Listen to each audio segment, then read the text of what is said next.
All right, guys, welcome back to the channel. Welcome if you are new. Thank you for joining me today. We have more PlayStation news, rumors, and leaks to go over and cover here today. So, as always, do me a big favor before we get into these topics. If you end up enjoying the content or finding it informative, be sure to leave it a like. It helps the videos and the content out way more than you know. And if you are new here to the channel, please consider subscribing as well. We're starting here talking about Star Wars Jedi Survivor's massive PS5 file size. And believe me, when I tell you that this file size is absolutely colossal, I'm not joking. So, this is being reported by PlayStation Lifestyle. They say here Star Wars Jedi Survivor's PS5 file size has been confirmed, and it's just as ginormous as we previously thought. Earlier this month, EA revealed that the game will occupy a whopping 155 gigabytes of space on PC. Although it didn't announce anything for the PS5, Jedi Survivor's PSN entry has revealed an eye-watering 147.5 gigabyte download. Not much of a difference then, despite all that compression tech. The aforementioned information was unearthed by Twitter user PlayStation Game Size, known for scraping PSN servers for information. According to them, Jedi Survivor's game version is listed as 1.001, suggesting that there will be a day one patch, par for the course when it comes to AAA games. So the article finishes off by saying it's unlikely that the day one patch will lower or increase Jedi Survivor's download size. Any difference is likely to be minute. So this is your warning if you are on PS5, and it's worth noting that the file size is just as large on the Xbox Series consoles as well. So generally, Star Wars Jedi Survivor, whether you're playing it on PS5, Xbox Series, or PC, you're gonna have to make sure you have about 150 to 160 gigabytes of space for this game. I'm extremely excited for this game. I think it looks incredible, but man, it's going to take up a lot of space. So you have to really wonder why it's so massive.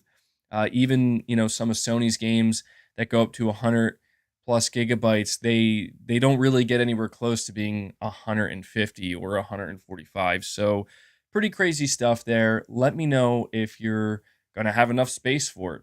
And speaking about Star Wars, I just want to mention this briefly because it's some interesting information we're learning about Star Wars Battlefront 3 from a Naughty Dog developer. It says here, being reported by PlayStation Universe, Naughty Dog lead designer Michael Barkley is the latest developer to chime in on the one that got away Twitter thread that's been doing the rounds. And his choice is something that a lot of people are familiar with, Star Wars Battlefront 3. According to Barkley, the game would have been legitimately incredible.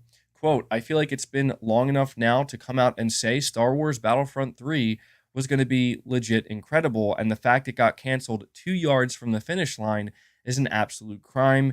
Gamers do not know what they were robbed of.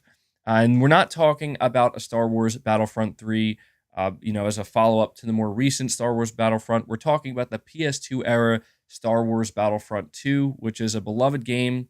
A lot of people enjoyed it. I enjoyed it. And apparently we were this close to getting a third game, but it got canceled at the last minute. And so it's interesting to note that this developer now works at Naughty Dog. And so, yeah, pretty cool there. Just figured I would kind of throw that in here.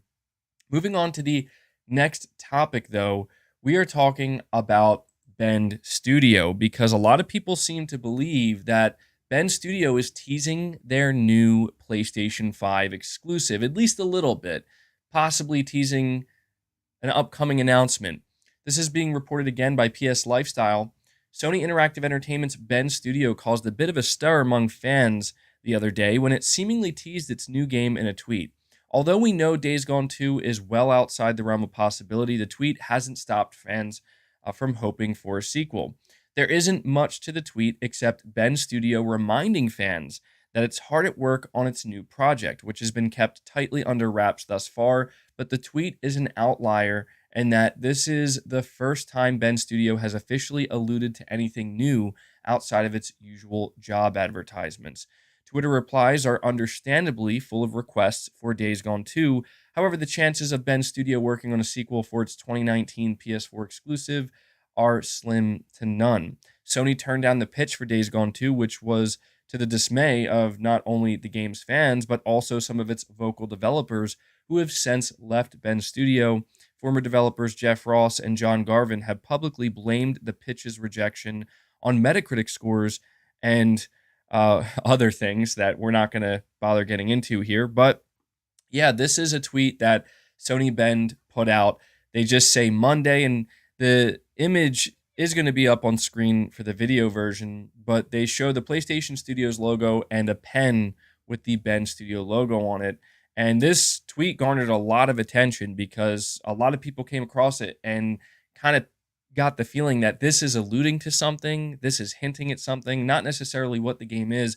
It's worth noting that Bend Studio did confirm, I believe it was summer of 2022, so actually last year, they explicitly confirmed in a PlayStation blog post that they are working on a brand new AAA IP that will have multiplayer elements. And they also went on to say that this new IP is going to build upon the open world elements that were present in Days Gone. So while we might not be getting a Days Gone 2, it sounds like whatever this new game is from Bend Studio is going to be big. It's going to be taking a lot of inspiration, obviously, from what they were able to achieve in Days Gone. And so there's a pretty decent chance, I would say, that if a PlayStation showcase is going to happen in the coming weeks, Bend Studio could be a studio that we end up hearing from. So let me know your thoughts on that.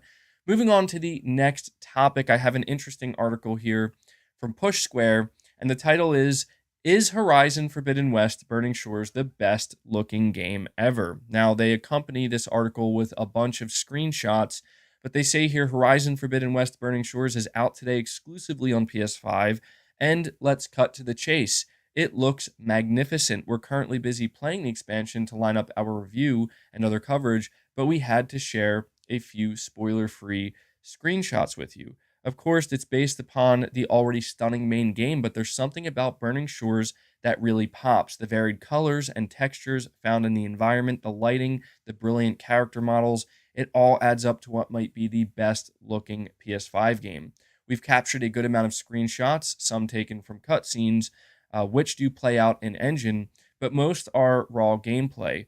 It's more proof that when Sony's first-party teams are firing on all cylinders, they often deliver some of the best visuals in the business. And I wanted to highlight this article because I've been seeing a lot of people reacting and posting their, responses essentially online to this Burning Shores DLC. In fact, I'm sure some of you are already playing it, and people are absolutely stunned by just how good this game looks. A lot of people are actually claiming, and I wouldn't be surprised at all, that Horizon Forbidden West, for as good as it looks, Burning Shores actually improves upon it and actually manages to look even better. Considering it's a PS5 only piece of DLC that cannot be played on PS4, that would not surprise me at all, honestly. I mean, we know how talented Guerrilla is, but yeah, I've been seeing screenshots making around. I haven't gotten to play it myself yet, but it's seeming like this DLC from Guerrilla could potentially be the best looking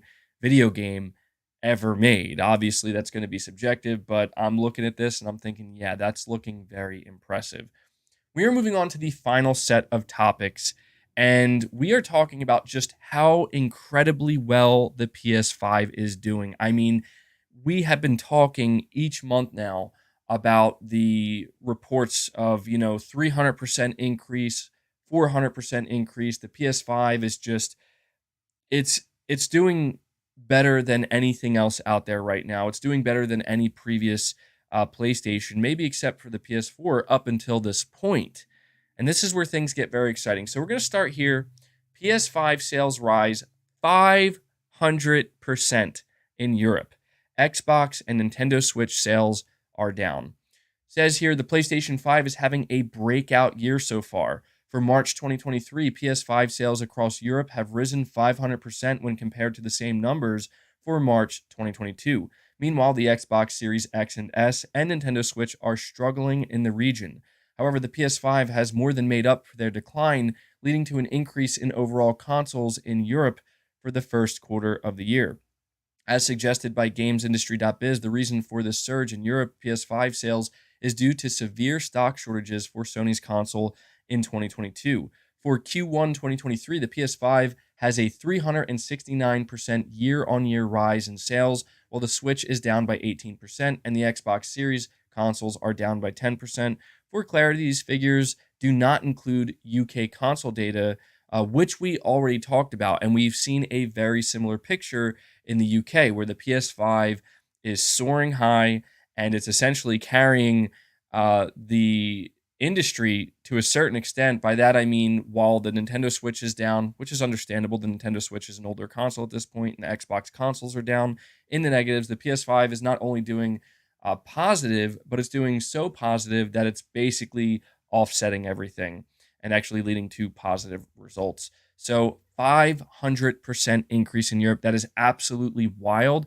The craziest thing about this, and what we're also about to talk about, is the fact that this is happening before games like Final Fantasy 16 and Spider-Man 2 come out.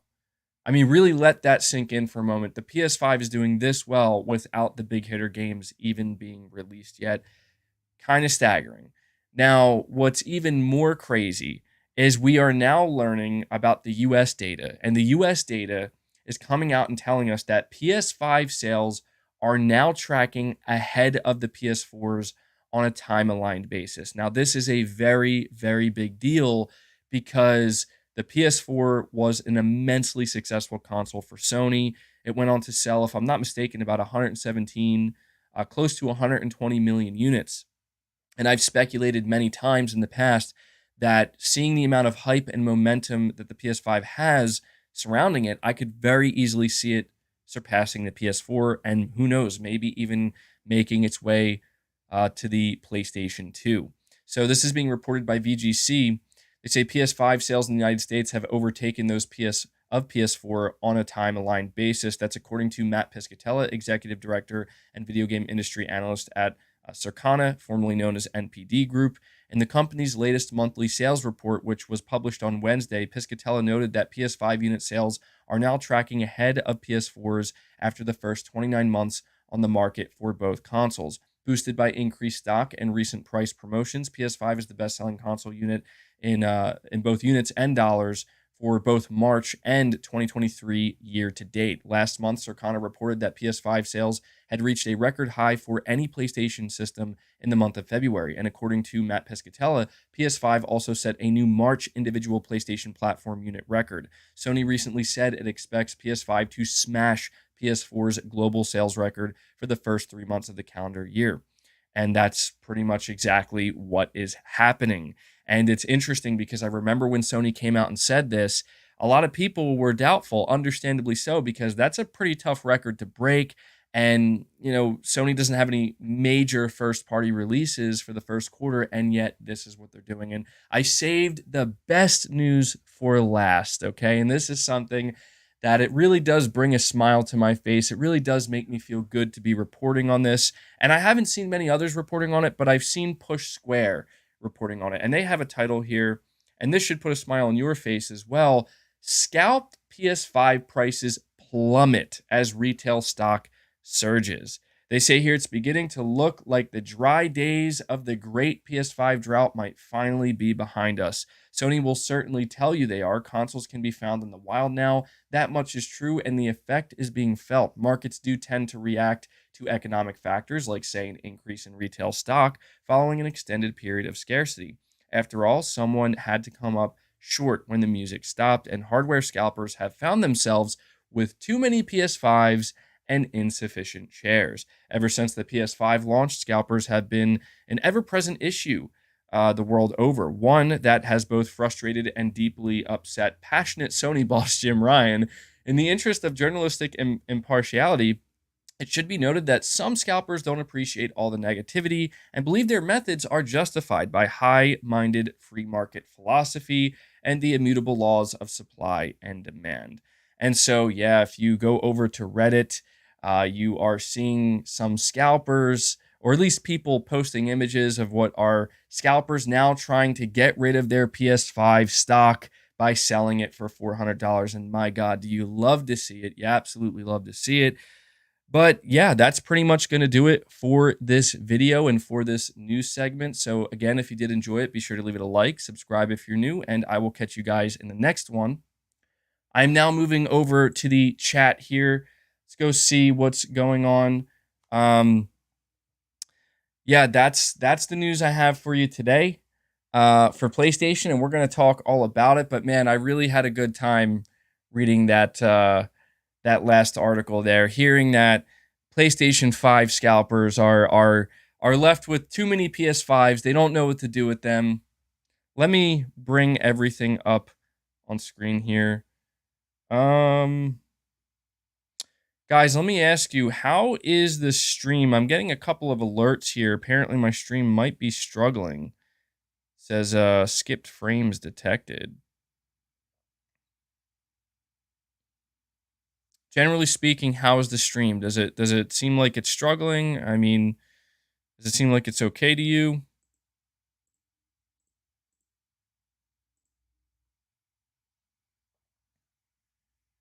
Everything's up here. Saying the stream is running fine. All right, and I'm gonna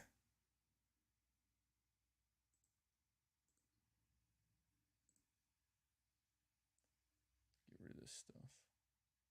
You know what? I think it's because I think the stream is struggling a bit. At least on my end, it is. Because I have a bunch of tabs open. So I'm going to close some of them, and that should help smooth things out a little bit. A little stuttering. Hopefully it wasn't too bad. Saying we're dropping frames here. You're experiencing lag.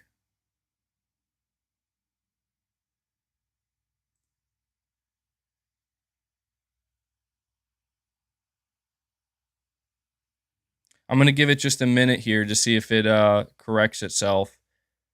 It's better now. Yeah, I think what was causing the lag was I had way too many tabs opened up and a lot of different things going on at one time. My PC seemed to have having a bit of an issue keeping up at 1080p 60 frames per second. And I had the video also running on two different screens, and I paused one. So yeah, everything should be good now.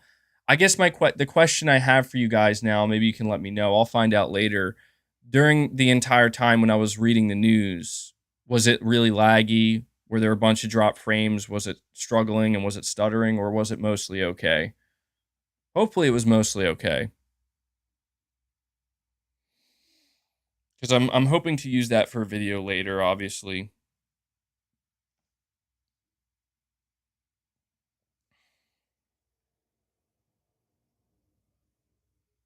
It dropped frames 2 to 3 times. Okay, that's not too bad. I think that was like, what, a 15-minute news segment? That's not that bad. All right, well, I appreciate you guys being here. I appreciate you guys showing support. I have a couple super chats here. First and foremost, okay, we're going to get to the hype or the rant or hype section.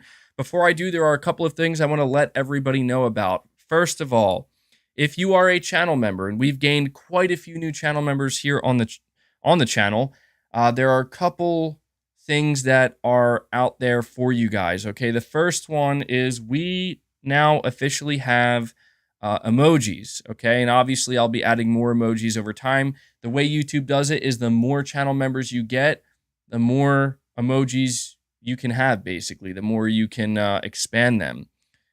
So let me put a couple out here, show you guys. We got Rant, Hype, Triple Anus. We got them all. I'm gonna just line them all up. We got Clown BG in here. We got Blue Box. We got Hideo. We got Boss. We got Leia. We got it all. So there you go. I know that a lot of my channel members have been requesting this for a long time. So this is where we're starting. Yeah, we got. I think we have some pretty good ones here that fit the channel pretty well. So there you go. I see Waved Max is like, what? You got the emojis? That's right. That's right, Waved Max. So yeah, that's one thing. The second thing is another perk that I added for my channel members, and this is obviously going to expand over time. These are just the initial perks that I'm putting out now, but even more will become available down the line. Right now, I'm going to be doing exclusive members only community posts. I already put one out yesterday. Nothing major, nothing significant, but posts that are going to be different from what you normally get here on the channel, things that I think my members might be interested in. And later down the line, we'll probably be doing some member only streams, some behind the scenes stuff, just some stuff that I know that the channel members will appreciate and something that will add. You're saying you're missing one important emoji, MBG, the face of Hassan. Yeah, I don't know, man. I don't know. It's because I'll never know. Like, is Hassan a real person or not? I'm assuming he is, and I'm not trying to bring unnecessary attention to somebody who maybe doesn't want it. So, all right. Kirahi saying, "Hey MBG, I hope you're fine. Sending hugs, bud." Well, thank you so much. I'm doing well. I got Josh. You're saying the craziest part about it is that the Xbox One gen that almost ended Xbox had a much better first-party game output by this point in the gen. What's going on? You're absolutely correct. You are absolutely correct. I don't want to turn this into a bash fest on Xbox, and that wasn't necessarily part of any of the topics, but yes, it is true. For as much hate as Don Matrick and the leadership at Xbox got at the beginning of the Xbox One era, it is absolutely true that their output by this point with the Xbox One was significantly better than what Xbox has produced thus far. I've been saying it over and over and over again, and I will continue to say it as long as it's true and until I'm proven wrong. The leadership at Xbox doesn't know what they're doing when it comes to managing AAA studios and AAA video game output. I actually think the previous management had a better idea of how to handle it based off of the results we've seen thus far. So thank you for that, Josh. And you're also saying that also I'm tuning in on my PSVR 2, MBG, and IMAX. This is crazy. That is wild to think. That's awesome. That is awesome. Josh is saying he's watching MBG's Rant or Hype episode on his PSVR 2. That is crazy to think about. I love it. That's awesome, Josh. All right, so I also want to point out that Devilac47 has gifted a membership. Okay, Devilac47 has gifted a membership, so I have to add this here. Hopefully the widgets should be working. Okay. So thank you, Devilac47. Yeah, guys, here we go, okay? If you guys know how it is. If you're feeling inspired or if you just feel like you want to help grow the community, gift a membership. All right, become a member. If you're not a member, consider becoming a member. I'm adding more perks. I'm adding more value to it, but also I need that fan funding. I need that direct support. You guys have been showing up, showing that support, which is amazing, and it's greatly appreciated. But I want to keep it going. I want to keep it growing. So if you are not a member, please seriously consider becoming a member. And if you are a member, please seriously consider gifting memberships. People have been going wild these days gifting memberships. A lot of people being very happy, very excited about being gifted those memberships. And it's been working out really well. So I want to give a big shout out to all of my members. I want to give a big shout out to everybody who has been gifting memberships, because it's honestly, you guys are the reason why this is happening right now. You guys are the reason why I'm able to do this, and I want to continue to do this the way that I do. And you are also, most importantly, the reason why we have been growing the channel memberships so well. So Invader Brain, thank you so much, man. Welcome to Greatness Awaits. So I have a goal here, 25 members. Maybe we'll hit it, maybe not. We crushed it yesterday with gaining 30 members, which was awesome. So if you guys want to make it happen again, make it happen. It's in your hands. If anything, let's get some new members in to appreciate the new custom emojis. Let's see. We got Fireaxe saying grow memberships to get the maximum triple anus. There you go. Fireaxe gets it. He gets it. The maximum triple anus. So I really appreciate it, guys. But now we're going to cycle through the topics. Now I had to actually close out of the tabs to save my stream, so the topics might not be in the exact order, but let's start. MBG, Rant, or Hype, okay? And I want to see the emojis used. I want to see them used. That's what I want to see. All right, Star Wars Jedi Survivor coming in at 147 gigabytes on PS5. 147 gigabytes on PS5. Is this, well, there's not too much to say here other than I guess maybe Respawn Entertainment didn't get the memo during Mark Cerny's Power Hour where he talked about the Kraken compression technology. They must have fell asleep. Something must have happened. They didn't get the memo. So yeah, because of that, we are getting a 147 gigabyte install size for Jedi Star Wars Survivor on the PS5. Honestly, I'm going to have to give that one a rant. Now, obviously, this is not something that I can go crazy about because I'm excited about the game. I think it looks amazing. And I understand that these next-gen games, or these current-gen games, I should say, they're going to be pretty big. They're going to be pretty big. And, it's one of these things where maybe this is going to be the norm, but I got to rant, and I got to say, Respawn, what are you doing, man? These are like Call of Duty levels, like just ridiculous, almost 150 gigabytes. I gotta make 150 gigabytes worth of space just for this one game. That's absolutely insane. So that's gonna get a rant from me. And we got FireAxe gifting a membership. I Am Ayato was gifted the membership. Thank you so much, FireAxe. Really appreciate it. If you guys want to keep it going, follow his lead, follow Devlac47's lead, continue to gift those memberships.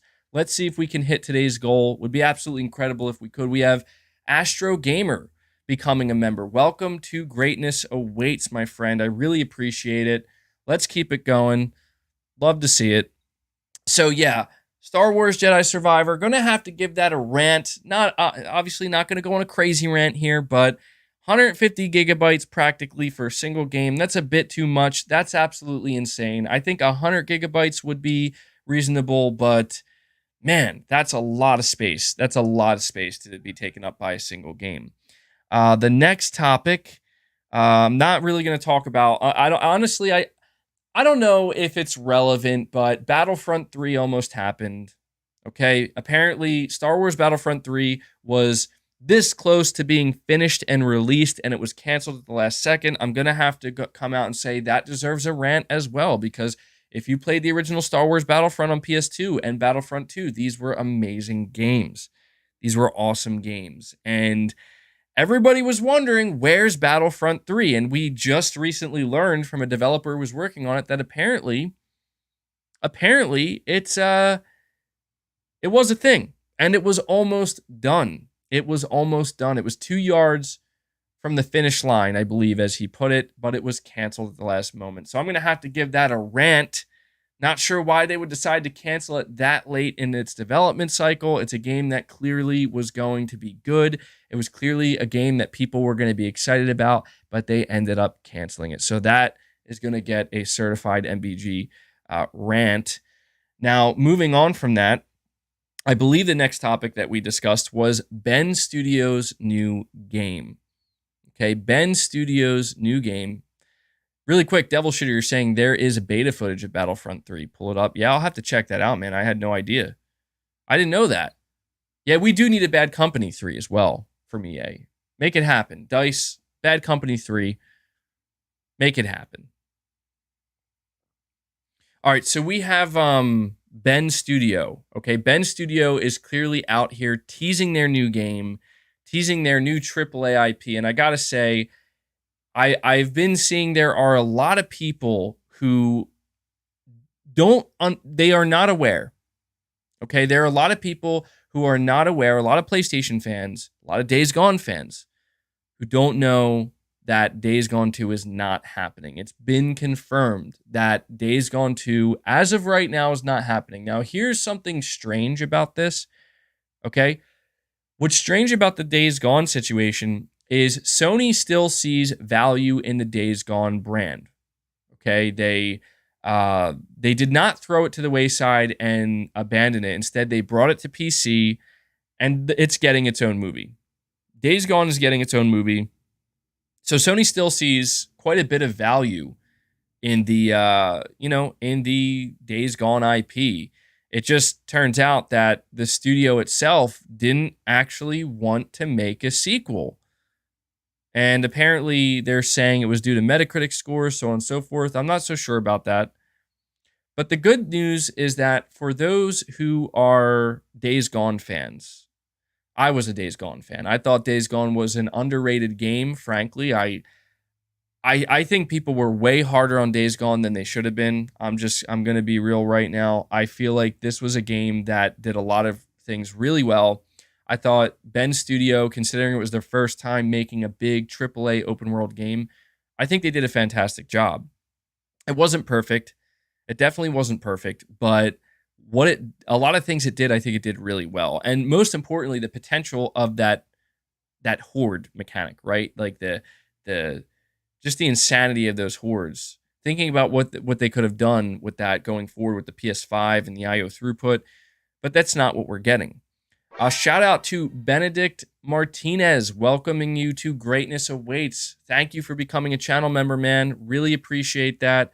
If you want to keep it going, again, consider gifting a membership. Really appreciate it, bud.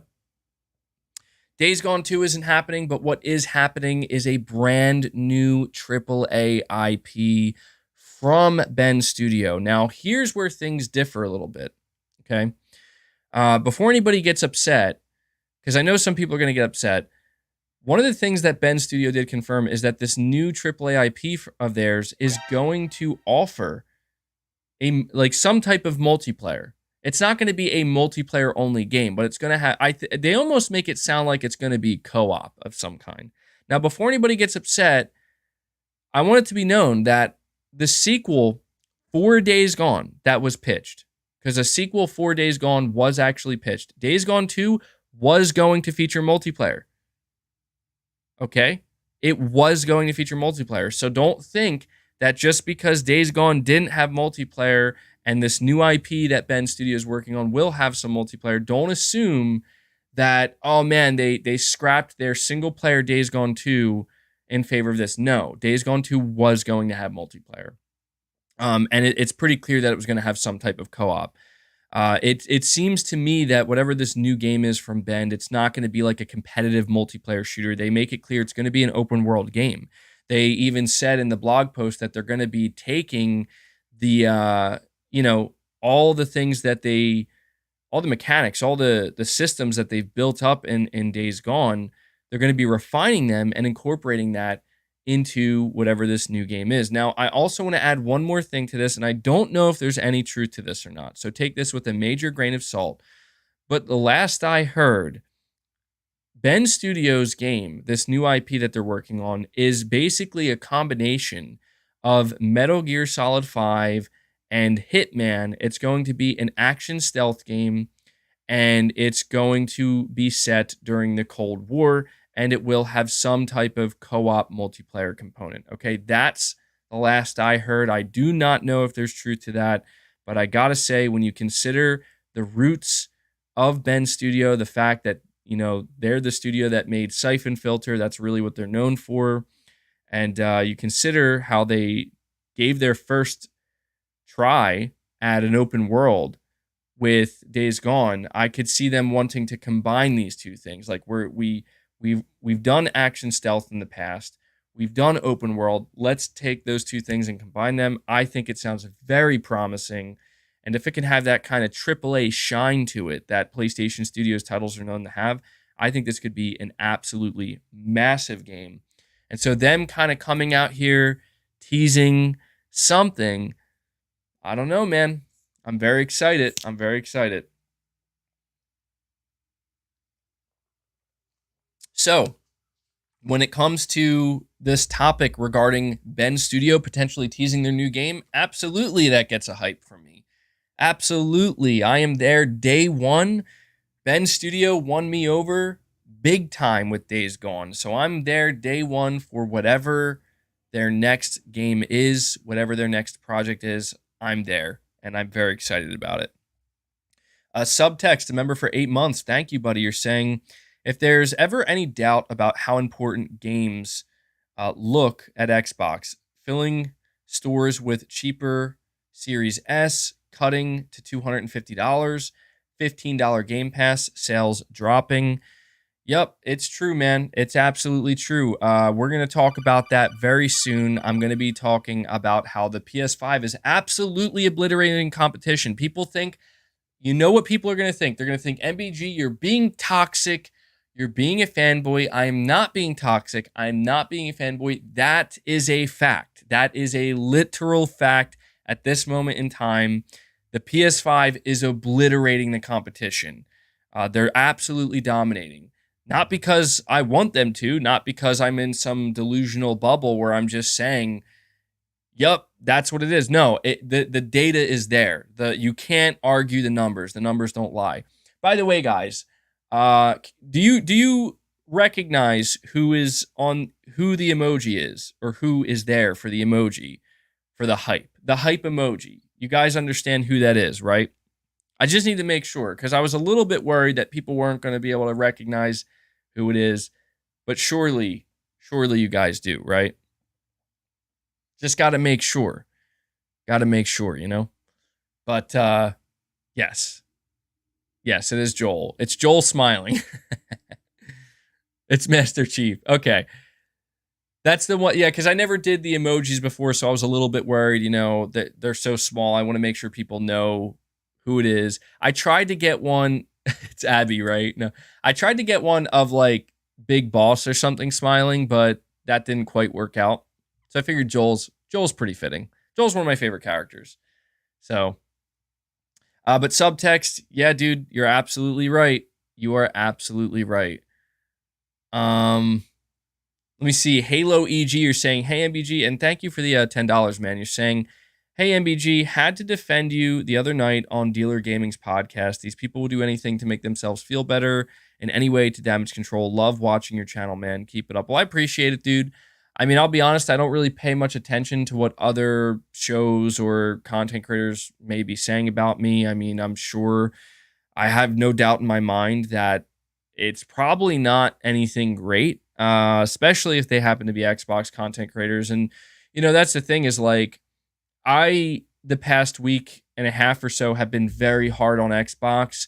And that's not to say that it's not like Xbox is going to have its time. Xbox is going to have its moment to shine. In fact, who knows what next week is going to bring? Next week is going to be an interesting week when it comes to Xbox and potentially PlayStation, because you already know what's going to happen. Like, you know what's going to happen on April 26th. The final verdict of the CMA is going to come out, and they're going to say, we approve it, and Xbox fans are going to go berserk. Even though, and I want it to be known, like, we see this coming a mile away. We all know. At this point, even PlayStation fans are like, yes, please, just approve it. Let's get it over with. They're going to come out here, and they're going to try to flex like it's a massive W. And that's fine. Like, I'm not going to necessarily, there's not really much to argue there. Like, if you're an Xbox player, you're an Xbox fan, and you want to see Activision Blizzard be acquired by Microsoft, then you're going to be excited. That's going to be good news for you. And we will cover that. But what I'm going to be most interested in finding out next week, okay, not to look too much ahead, but really, I want to know, is this it for Sony? Like, is Sony going to come out here and say something dumb again, or are they just going to let it be? Are they going to be silent and let it happen? And is that going to be their way of basically letting everybody know that they're not fighting this anymore because there's no reason to? They pretty much lost, and they know they're not going to be able to stop it now. That's what I'm going to be looking for. Okay. You know, Xbox people can take their dude, I'm laughing at the Phil Spencer Pinocchio emoji. It's a bit extreme, is it not? It's like, I'm looking at how long that nose is. I'm like, dude, that's a bit much. But I think I'm going to keep it, right? Like, it's got to stay.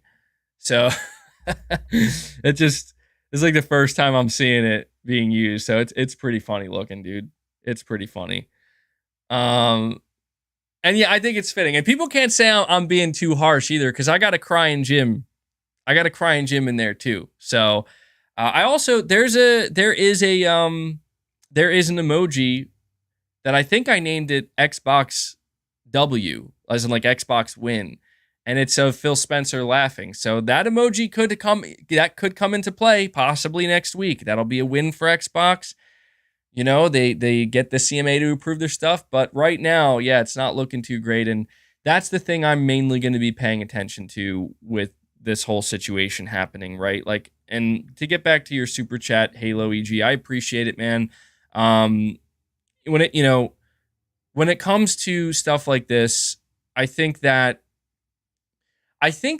again, like Xbox content creators and fans, they've had a really tough time because I think that at certain times the general public has become very excited about certain things relating to Xbox, but unfortunately, the things that the general public have been very excited about are either smaller games that are not the AAA games or promises, right? Promises that are either not being fulfilled in a timely manner or just not being fulfilled at all.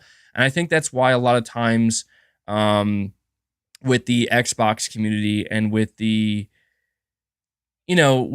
with the Xbox community and with Xbox content creators, I think the reason why they end up being so they I think they get ahead of themselves, and it's understandable. They want to be excited. As I said, they want to support their brand and their preferred platform and their console. But the difference between, I think, PlayStation fans and Xbox fans, and I'm not trying to be toxic when I say this, I just think it's the truth. It's simply that PlayStation has delivered consistently, and I've said that over and over and over again. And PlayStation fans know this. And that's why I think when PlayStation fans get preemptively excited about something, the chances of it backfiring are very, very low. For example, if Sony comes out and says, we're going to deliver the world's best games, the biggest games that you can only get on PlayStation, like, that's a loaded statement. That would definitely be like a very much like, that's a big PR statement.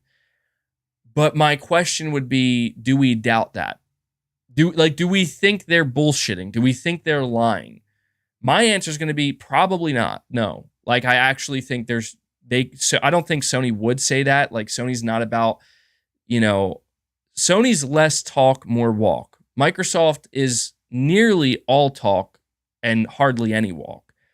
That's the difference between Sony and Microsoft. And that's why I think Xbox fans end up getting burned over and over again. It's because they fall for the talk before the walk happens. And when the walk doesn't happen, they end up kind of, having to deal with the backlash. And I think that's a problem.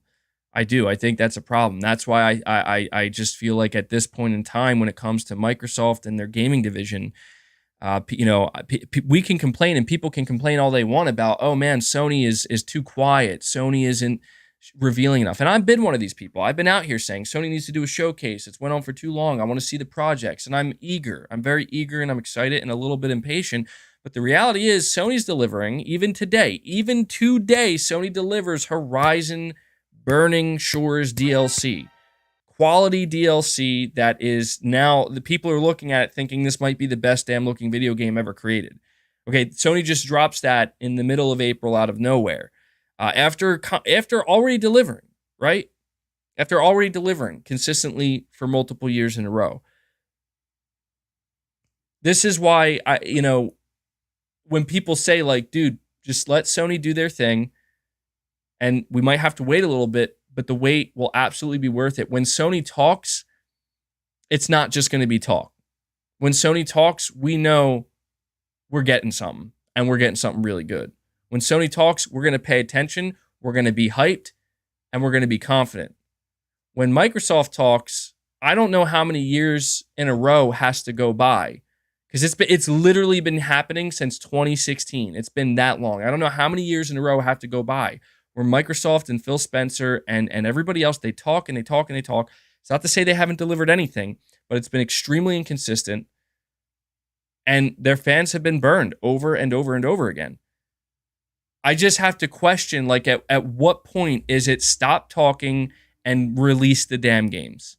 Not even show the games, release them. Hi-Fi Rush is a great example, in my opinion, of what Microsoft should do going forward. What Microsoft should do going forward is don't even just shadow drop your games.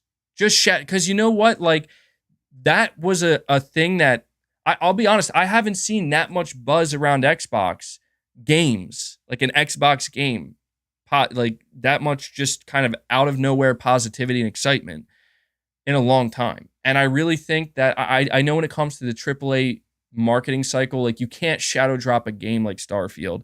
I understand that, but Microsoft really should consider if they want to change the narrative, like truly, and give their fans something to really rally behind, start shadow dropping more games, as many as you can. Because if you shadow drop a game and it's bad, no one's really going to care.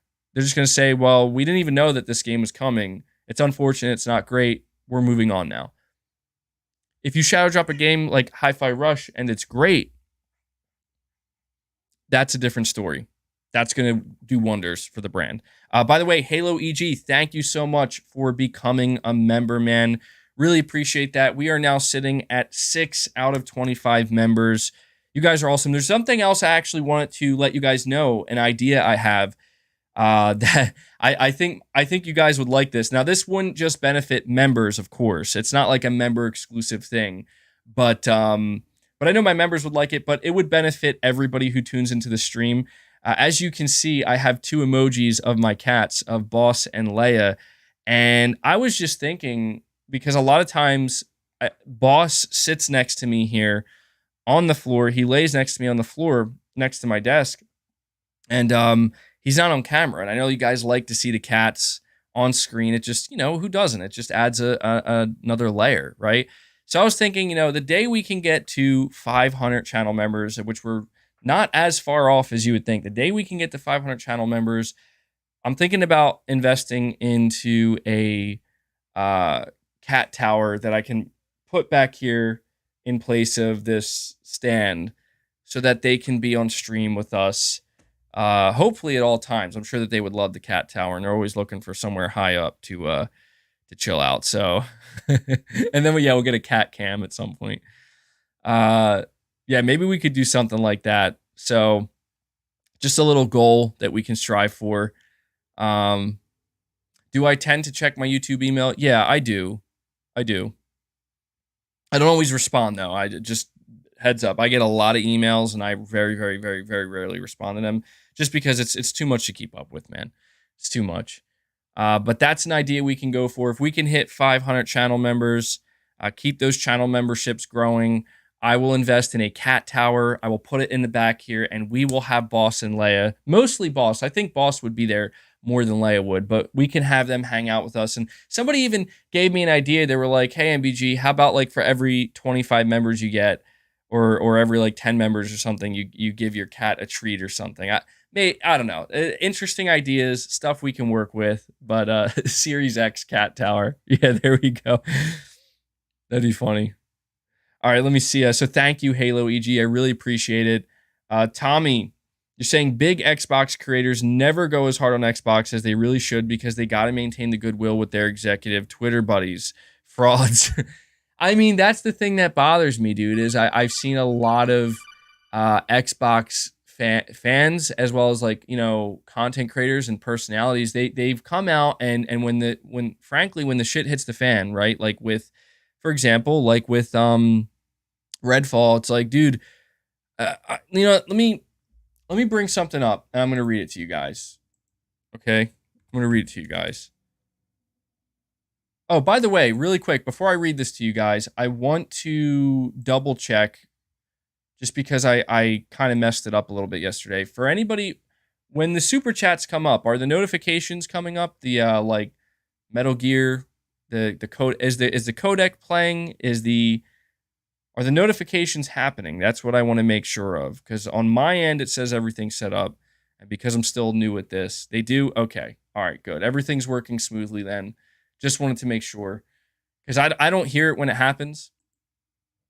Alrighty, let me see. So I put out this tweet, okay, and obviously, I don't know, wasting my time on Twitter. Don't even know what the hell I'm doing over there. Sometimes I think I just do it for fun. But I put out this tweet, and yes, I got a lot of blowback. Okay, got a lot of blowback here. But you let me know what you guys think of this tweet that I put out. Do you agree with me? Do you disagree? What are your thoughts on it? So I said 21 hours ago, last week we found out that Redfall is releasing on the Xbox Series X capped at 30 frames per second. This week, Digital Foundry reports Ghostwire Tokyo, a first-party title, runs, quote, quantifiably worse, end quote, on the Xbox Series X than it does on PS5 after an extra year of development. Jesus. Like my God, I cannot believe it. This is what I said, and I'm going to read some of the replies here. I'm not going to name these people because I'm not trying to call people out, but I'm going to give you some replies, like just for fun, just for shits and giggles here. Because, you know, we all know Twitter's a joke, but let's start to laugh at it a little bit, okay? Let's start to laugh at it a little bit, because I'm going to read you some of the replies that I've received from that tweet. And you guys tell me, like, is there anything wrong with my tweet? Truly, is there anything wrong with it? That's what you guys are saying. I'm just stating the facts. I'm just simply stating the facts. The Cape Crusader, member for 25 months. Thank you, bud. You're saying, I get a weird feeling that Sony will not have a reveal event. They've become cheap and super comfortable doing stated plays. I hope I'm proven wrong. I think you're going to be wrong, man. Here's the thing that I want you to keep in mind, Cape Crusader, and we're going to talk more about this in a little bit. The PS5 is riding high. Like, it's reaching a fever pitch if it hasn't already. The best thing for Sony to do now is not to stay quiet, is not to just let it go and peter out. That's the last thing Sony should do. What Sony should do right now is capitalize on this. If we can get if the PS5's momentum is as great as it is now, without us revealing anything, without us having a show, what can we do? Like, what can we achieve if we do have a show and we do have some reveals? That's what Sony is thinking. That's what they should be thinking. Keep in mind, Sony is looking to break records. It may seem like Sony is looking to coast. It may seem like Sony is looking to be cheap and not build a hype. Sony knows exactly what they're doing. They do. Trust me. I trust them. Don't trust me. Trust them. And the reason why I tell you to trust them is because they've proven it over and over and over again, and they're going to prove it again. Sony knows what needs to happen, and they're going to do it. They're going to do it. Get your gear. Yeah. Let the clown emojis flow in. Let the clown gear emoji flow in. But I'm going to read you some of the replies I got for that tweet, okay? People that I apparently upset. So I got a person here. They said, you're stirring the pot. The game also runs well on PS5 or PC. So this person, I don't know that they were upset, but they're claiming that I just put this tweet out to stir the pot. Maybe that's true. But I replied to them and I said, look, Xbox Series X owners should be pissed. I would be. And then some of the replies under that, you start to see like some of the angry Xbox fanboys come out. Like there's this dude with a Halo picture who says, why do you care? Why would you be pissed you don't play games, only Twitter?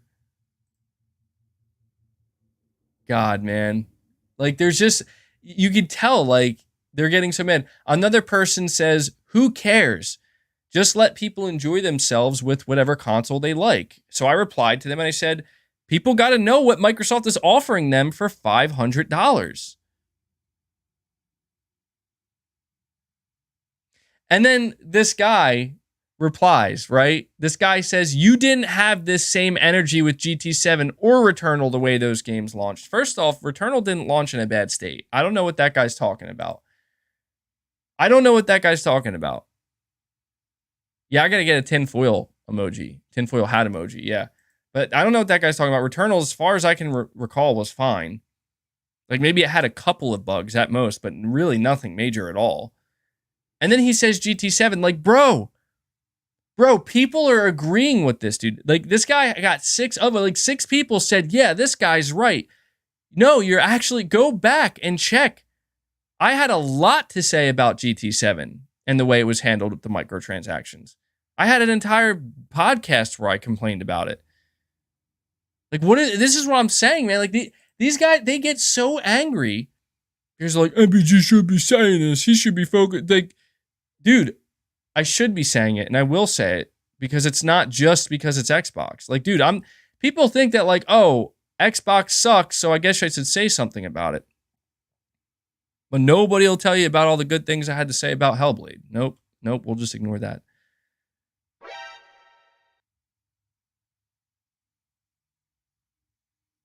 The console isn't the problem, it's the development.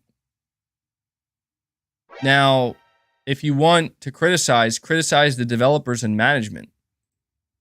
See, that right there, dude. They wonder why. They wonder why they keep getting results like this. They wonder why. So, let me see. I'm sure I got some other negative ones too, which are just... And the reason why I'm pointing this out is just because I'm trying to show you just how ridiculous people are on Twitter.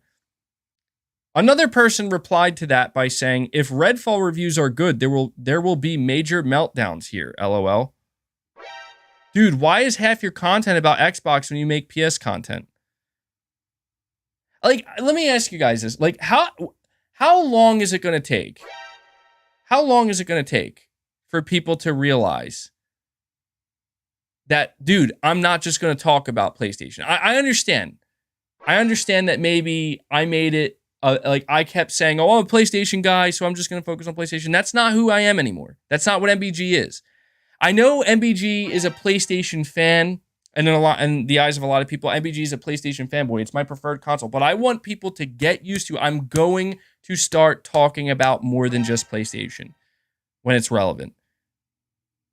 Okay? So I hope people start to know that. Because I'll be honest, that's the only argument that people have had. That's the only argument that people have had. It's the only one I can see is, well, you're a PlayStation guy. You know what, dude? All those Xbox guys, they should be allowed to talk about PlayStation too.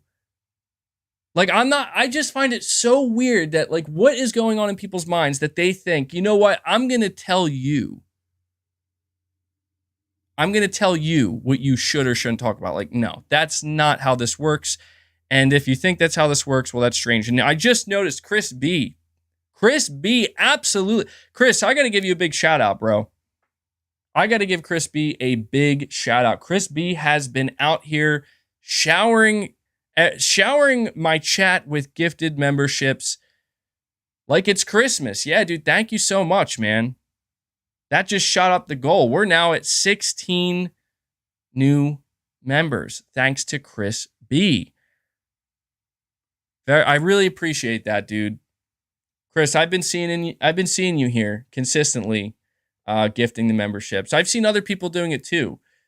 But I really appreciate that, man. 10 new members. If you guys are feeling inspired by Chris, you want to keep it going, you want to pay it forward, go ahead, man. We are growing these memberships.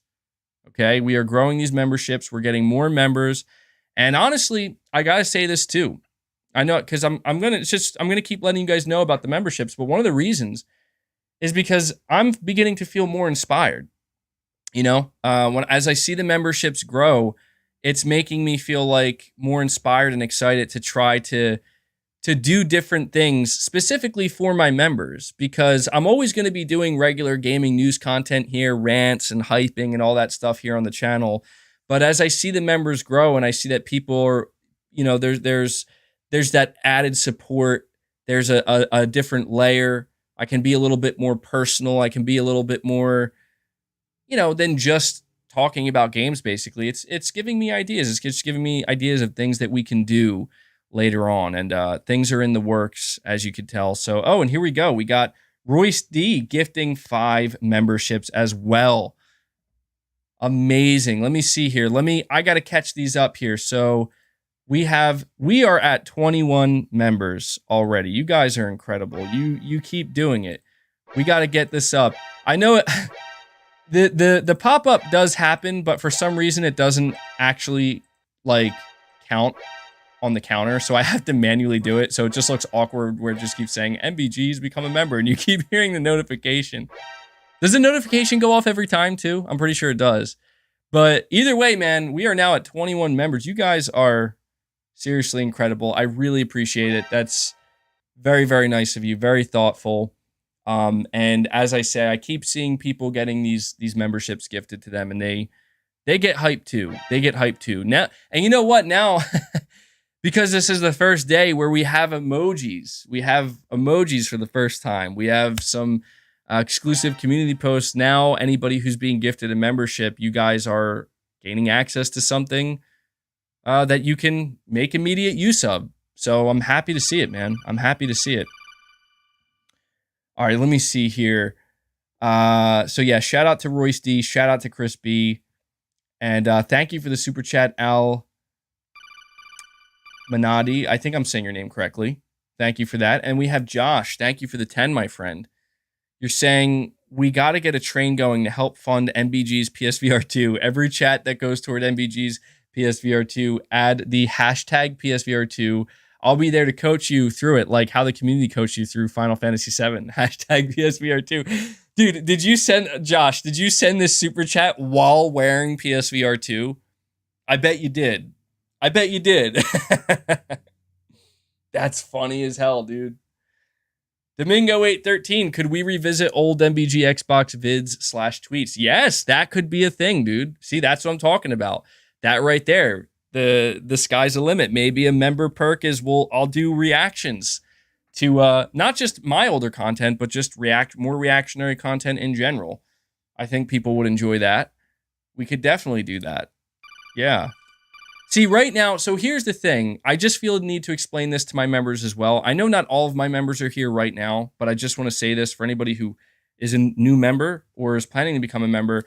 My focus right now is getting through the next couple weeks with this new content format, because this is my first time doing content in this way, and it's new, it's different, and I'm trying to see how I handle it. You know what I mean? Like, I don't want to overdo it. I don't want to spread myself too thin.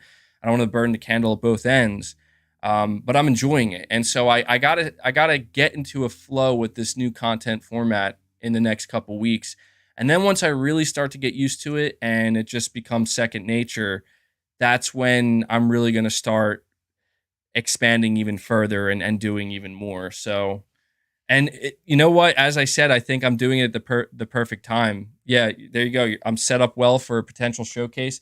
Yeah, dude, June's right around the corner, and big things are going to happen, man. Josh, you're saying yes, hashtag PSVR2. It's going to happen, man. Don't worry. It's going to happen at some point. It will. You sleep with the PSVR2 headset on. I feel like that can't be good for you. That can't be good for you. But yeah, just to get back to these tweets, man. Wild stuff. Like, people get so angry, dude. They get so angry. Like, I'm here, and so I just want to let you guys know that I followed that tweet up with something below it, and this is what I said. I said, the people that are downplaying / defending this, you guys are the reason this keeps happening. Redirect that energy towards Microsoft and expect better, and that's what this boils down to, bro. That's what this boils down to. Let me ask you, as a PlayStation community, or most of us are PlayStation players first, right? What could, I feel like we could all have our critiques. Like, there are things that if we look at PlayStation, if we look at Sony, I think there are definitely things that together we could point out and be like, oh yeah, I think Sony could improve this, and I think they could tweak this, and I think that they could do a better job here. But generally speaking, I just need to know, like, what is PlayStation doing that is so bad? Because that's the thing. Because people always ask me, just like they are, I just read replies. People are like, why do you care? Why are you focused on it? But people ask me, like, dude, why does it seem like... What is that one right there? Who is that?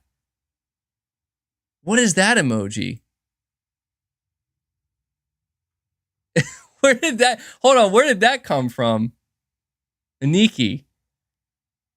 What is that? That's not one of mine.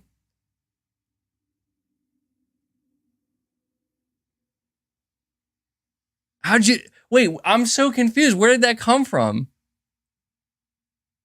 Who even is that? No way. Did he copy and paste one? Can you do that? Because, dude, even before I released my emojis today, I've never seen somebody do that. Who is that? Who even is that? It's his own emoji. Are you serious? That can't be a thing, is it? Because I've never seen that. I feel like you guys are trolling me at this point. That was so weird. I'm sorry. That just really, that really distracted me because I was like, wait, that's not my emoji, is it? Who is that? That's funny, dude. Well played. Well played. MBG, I think some channels have emotes that can be used on other channels. Really? Oh, okay. I didn't know that. That's so strange. I mean, I guess today's the perfect day for me to learn that, right? Gotta love it. Yeah, the MBG clown wig one. I knew you guys had to have that. I knew you had to have that. Anyway, getting back to what I was saying. Well, actually, Al Minati, you're saying, MBG, you should get L-bots riled up with tweets, then read their salty responses. Make this a segment for your streams. I mean, that's the thing, man. I don't want to... The truth is, I already do that, basically. I mean, I don't normally read anything on stream, but obviously, since I'm going to be streaming more, you know, I might start bringing in different types of content. But I don't want to make that like a dedicated segment, because that to me is like, that is outwardly toxic. Like I'm making it known that like I want the toxicity. I want people to be salty. I don't like, to be honest, like what I would like to see in the replies, right, for a tweet like that, frankly, what I would like to see is, you know, the people who are Xbox fans being like, yeah, dude, what are they doing? Like they need to stop that. They need to fix that. That's a massive L for the community here. And I'm not saying that I want to see like the Xbox community come out with torches and pitchforks, but my God, man. Like I feel like they kind of do a little bit, right? At least if you're a Series X buyer. At least because I know people will be like, dude, it's not that serious. It's like, tell that to the person who could only afford to buy one console. Tell that to the person who can only afford to buy one console. Tell that to the person who has continued to tune in every E3 or every show that Xbox does, and they, you know, because I'm telling you, man, if I think that the reality is both Sony and Microsoft will make their mistakes. So the reason why ranting is part of this channel is because it's not going to end, man. Not for Microsoft, not for Sony. I just think Sony does a hell of a lot less that's rant worthy. You know? At least to me. Like, I'm not a PC player. I didn't buy The Last of Us Part 1 on PC.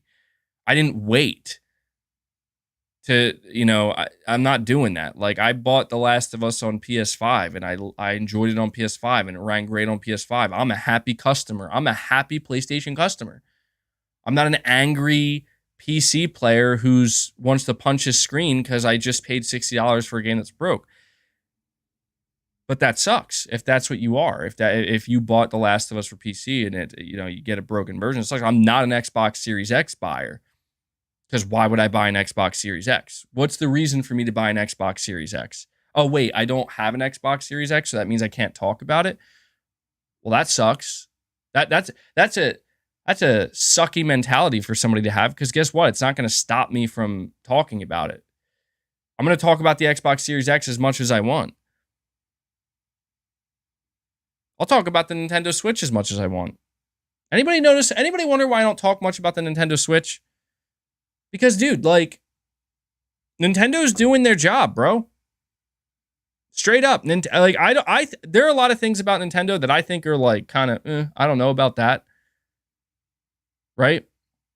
But I'm just saying Nintendo's doing their job. Nintendo is making games that mostly everybody rallies behind and says, this is great. And your console's great too. And that's that. Like, it's just that simple. It's literally that simple. That's all it is. And people are happy. Sony's doing that exact thing too as well. They got a great console. And they're making great games. The only difference between, I think, Sony and Nintendo is Sony's trying to expand in other areas, I think, more rapidly, more aggressively than Nintendo is. That's the whole thing, man, is Microsoft's just not doing their job. And I just think that that's the problem, because we need the big three to be doing their job. We do. Do I play Nintendo games? I don't really play Nintendo games because they just simply don't, I don't know, they don't appeal to me in the same way that other games do. I haven't been a Nintendo fan in a long time, but I gotta say, my interest is piqued with this new Nintendo console, which is obviously going to be a successor to the Switch. My interest is piqued. I think, I don't know, I don't want to say anything now, it's too soon, but maybe there's a chance. Maybe there's a chance that with this next Nintendo console, I might take the dive, you know? I might be like, maybe it's time to go back and check it out. I'm just, you know what I'm afraid of with Nintendo? I'm afraid that I'm going to do it and I'm going to be like, yeah, this just isn't for me. You know? The reality is, people don't believe this. They won't believe this, but it's true. And I think it actually makes sense. I grew up playing PlayStation, not Nintendo. I played Nintendo a little bit growing up, but I grew up with PlayStation. So I played the Nintendo 64. I think even way back when I played. What console came before the N64? This is like before my time, really. Was it the SNES, right? If I'm not mistaken. And it wasn't even mine. It wasn't even my console. Yeah. The SNES. Yeah, so I can, like, dating back to, like, my earliest memories, like, I would go over, like, friends' houses, and they would have the SNES. And I'd play it, you know, a little bit, but it didn't really hook me. The N64, I remember playing that. But for me, like, the console that really did it for me, it was the PlayStation 1. I was obsessed with my PlayStation 1. And that's, like, all I played. And then by the time that, you know, when the PS2 came out, I wasn't there at the launch of the PS2. But when the PS2 came out, it was over, dude. It was over. You know? The PS2 was, like, the greatest console in the world to me. I had zero interest in Xbox at that time. I never even had an original Xbox. The 360 is where I started. And I love the 360. I thought the 360 was awesome. But I don't even know how I got to this part. Like, I don't even know how I'm all over the place with this stream, clearly. Like, I went from talking about things I said on Twitter to now I'm talking about my past history with consoles. But RU46 N2 Ray, thank you, buddy. You're saying MBG used to be an Xbox fan and he did not like it and left. I feel Xbox fans are salty because they lost a real one in MBG. They miss him.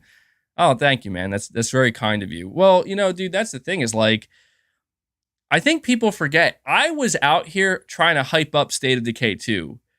And I was on a lot of copium, bro. I was. And you know why? Because the reality was, when we finally saw State of Decay 2 gameplay, I thought State of Decay 2 was going to be this big AAA-ified. It was the AAA-ification. I got to get that up there too. The triple anus version of State of Decay. Because I loved State of Decay 1. And it was like a Xbox Live Arcade game. It was a cheaper game. And I was like, dude, the potential right here is through the roof. Like, this can be a really, really big game. And I thought that's what State of Decay 2 was going to be. And State of Decay 2, in my opinion, was still pretty good, but it was nowhere near reaching its full potential. And I remember I felt kind of slighted by that, you know? Like, I felt kind of annoyed because I just thought, like, you know, this game should be bigger. It should be better. Like, I know it can be. And that apparently that's what they're doing with the third game. See, this is why I say, like, I still have hope for Xbox. I don't know that I have a lot of faith, but I'm still hopeful that when we see State of Decay 3, like, is this going to be like my dream version of this series that I knew it could always be? Or is it going to be another letdown? We haven't seen a single piece of footage of State of Decay 3 except for a CG trailer, which I'm going to be honest, that CG trailer didn't do much for me. It was just a chick like screaming at like an infected animal or something. I don't know. It was kind of weird, but I want to see what that game turns out to be. New Soul 9, you're saying, wait, MBG, let me understand. So because Microsoft is lacking in the AAA department, all of a sudden you want to say that they are not doing their job, even though they are providing good games in the single and AA era. Well, I mean, yeah, I'll be straight up with you, New Soul 9. I genuinely feel like Microsoft is failing at their job, because you know what I think their job is? Their job, in my opinion, and I know this is where people will disagree with me, and I think it's okay. Like, if you disagree with me and your response to me is, well, I'm a Game Pass subscriber, so I disagree, that's fair. Like, I'm not going to fight you on that. Okay, you've made, like, what you consider important versus what I consider important. We have a difference of opinion, and I respect that, and I'm totally fine with that. But the reason why I don't think Microsoft is doing their job, and I think they frankly haven't been doing their job since Game Pass was created, is, in my opinion, when Microsoft created the Xbox brand. Think about the name Xbox. Xbox. It's about a box. It's about a home console. Microsoft made that brand. They created the Xbox brand as a means to compete with the PlayStation brand and the PlayStation home console. The day that Microsoft decided the console was no longer their main priority, in my opinion, was the day that they stopped doing their job, because that's just not what Xbox is. You know, people talk about how, Xbox might be on the way to becoming a third-party developer, or not developer, a third-party publisher. And that would, in my opinion, that would suck. That would ultimately mean less competition in the console gaming space from a viable competitor. That's like the last thing I would want to see, because, I mean, it would be good because all of Xbox's games would go everywhere, but in terms of the home console experience, like, now there's less. And I don't know that that's good. You know, I don't think that's good. And what I've been witnessing from Xbox, even in the past couple weeks, the reason why it bothers me and gets under my skin so much is because, dude, I'm witnessing them do the same things that they've been doing for years. And that is, you are deprioritizing the console players. And so, you know what me and the Xbox content creators and the Xbox enthusiasts and even the Xbox fanboys to a degree, you know what I have in common with them, and what all of us actually have in common with them? We like the console gaming experience. They like to buy the Xbox console. That's how they like to play their games. We like to buy the PlayStation console. That's how we like to play our games. We could shake hands on that. Like, we like the console experience. So because of that, it would be in all of our best interest to care about how much this company, each company, how much they are or are not prioritizing their console that they're selling, that they're supposed to be supporting. And this is what drives me nuts with Microsoft, is they're doing the opposite, man. And they're doing it because of Game Pass. So it's like, if somebody says, well, I prefer Game Pass and I don't really care where I play my games, whether it's on a console, PC, on a TV, cloud, doesn't matter. That's fine. You know, you're free to feel that way, but I'm going to feel how I feel. And how I feel is that the console experience is important. The console experience should be prioritized. I think Game Pass, frankly, should take a back seat to the console experience. That's how I feel. And that's why I still support Sony the way I do, because PlayStation Plus is not prioritized over the PS5. The PS5 console is the priority. It has always been the priority. And if you need any proof of that, look at how it's selling. It is being eaten up. That's because Sony prioritized it. PS Plus is looked at as an additive to that. Everything revolves around the console. And that's what I support. Because to me, there's just something special, unique, and different about that experience that you don't get on PC, that you don't get anywhere else. And Microsoft had that. They fucking had that. And they kept it going. They actually were building it. And they screwed up along the way with the Xbox One, but ever since they created Game Pass, they just decided like selling consoles is just a side thing. And even Xbox fans themselves have been saying this. They've been saying, well, it doesn't matter how many consoles Xbox sells because that's not their priority.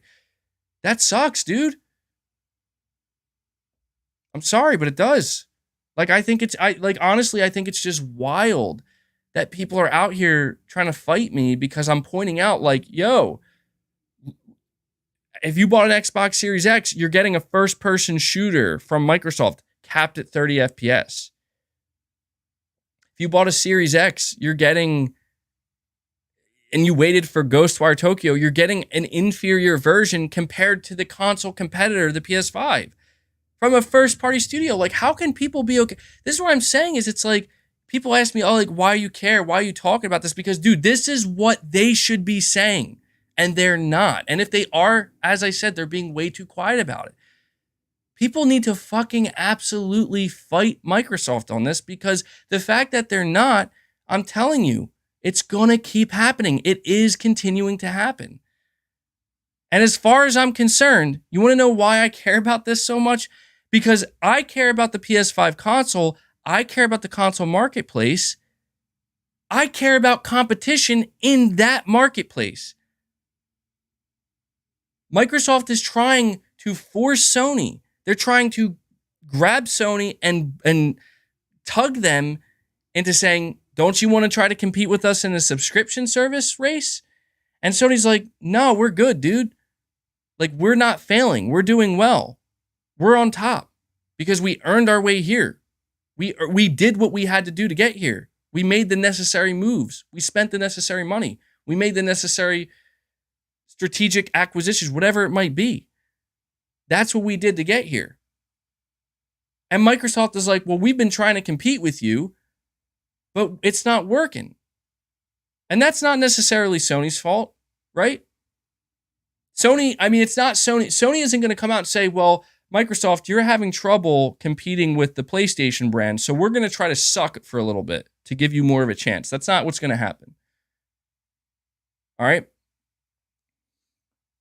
So what Microsoft decides is, well, we have to deprioritize the console. We got to prioritize the subscription service and the feeding of that subscription service. And these are the results. These are the results. The results are a subscription service that's not taking off. The results are Microsoft being absolutely bloated with the amount of studios they now have to manage that they cannot manage. We have a marketing campaign that is solely focused on quantity and the deal you're going to get over actual quality. We have Xbox Series X fans, the people who are buying these consoles, the only ones left that are still buying these consoles out here on an insane amount of copium, essentially, trying to convince themselves that it's not as bad as it seems, when it's like, dude, it is that bad. If you care about the console, it's not good. You got played. You got played and you got finessed. You got played like a fiddle. If you were somebody hyping up the Series X, you got played like a damn fiddle. Not by Sony, not by Sony fans, by Microsoft. So I'm sorry that they're not upset enough. And I'm sorry that they don't feel annoyed. And some people might say, well, just let people enjoy what they want to enjoy. That's fine. Enjoy what you want to enjoy. But you are like people who are just okay with this and saying this is fine. And you know, it sucks and we'll just see what happens. Like, to me, it's pretty clear what's going to happen. It's been happening. It's happening now. And I don't think it's going to stop. And I don't know. Some people might think that that's a bit overly dramatic, but I'm telling you, dude, I do not trust Microsoft. when it comes to quality. I do not trust Microsoft when it comes to AAA games. I do not trust Microsoft when they say, like, hey, we can deliver AAA quality at a dirt cheap price, at like an indie game price. I don't believe it. I've never believed it. I'm not going to believe it. Because there's just, if you just look at the pudding, man, like the proof is in the pudding, in my opinion. I don't know. To be honest, the day that I really gave up on Microsoft, and I haven't fully given up, as I say, like I'm still looking forward to what they have. The day that I really gave up on Microsoft and decided PlayStation is where I'm gonna, that's the brand and the product that I'm gonna support. That day came when I realized that Microsoft really does not care about delivering what they need to their console buyers. Microsoft really believed that all they need to do is hype people up with a teraflop count and a power narrative, and that'll be enough. But they never actually took a second to think, but what if we can't deliver? What if we don't have the games? What if the games aren't good enough? What if we don't take advantage of that power? What if our studios struggle to take advantage of that power? So literally, like, the only selling point, and I made a video yesterday where I ended that video and my rant that I opened with yesterday, not to regurgitate it here, but maybe it's necessary. Maybe it should be said more than a couple times. Yeah, Crackdown 3 was part of it too. Crackdown 3 was the thing that really made me go, I can't do this anymore. But I still, I was still always like, okay, but maybe they can do it. Maybe, I don't know. I was pretty pissed off at the time. But the only thing that Xbox console buyers, the only thing they're getting from Microsoft is the same thing that literally everyone else is getting. And that is Game Pass. It's cheap. That's what you're getting. That if you buy an Xbox console, that's what you're getting. And somebody might say that's good enough. And to that I say, have you not seen what PlayStation has been doing? Because I'll tell you right now, I would trade Game Pass for what PlayStation is doing every day, all day. Game Pass is not better than what PlayStation is doing. I don't know how anybody could think that. You'd have to be crazy, in my opinion.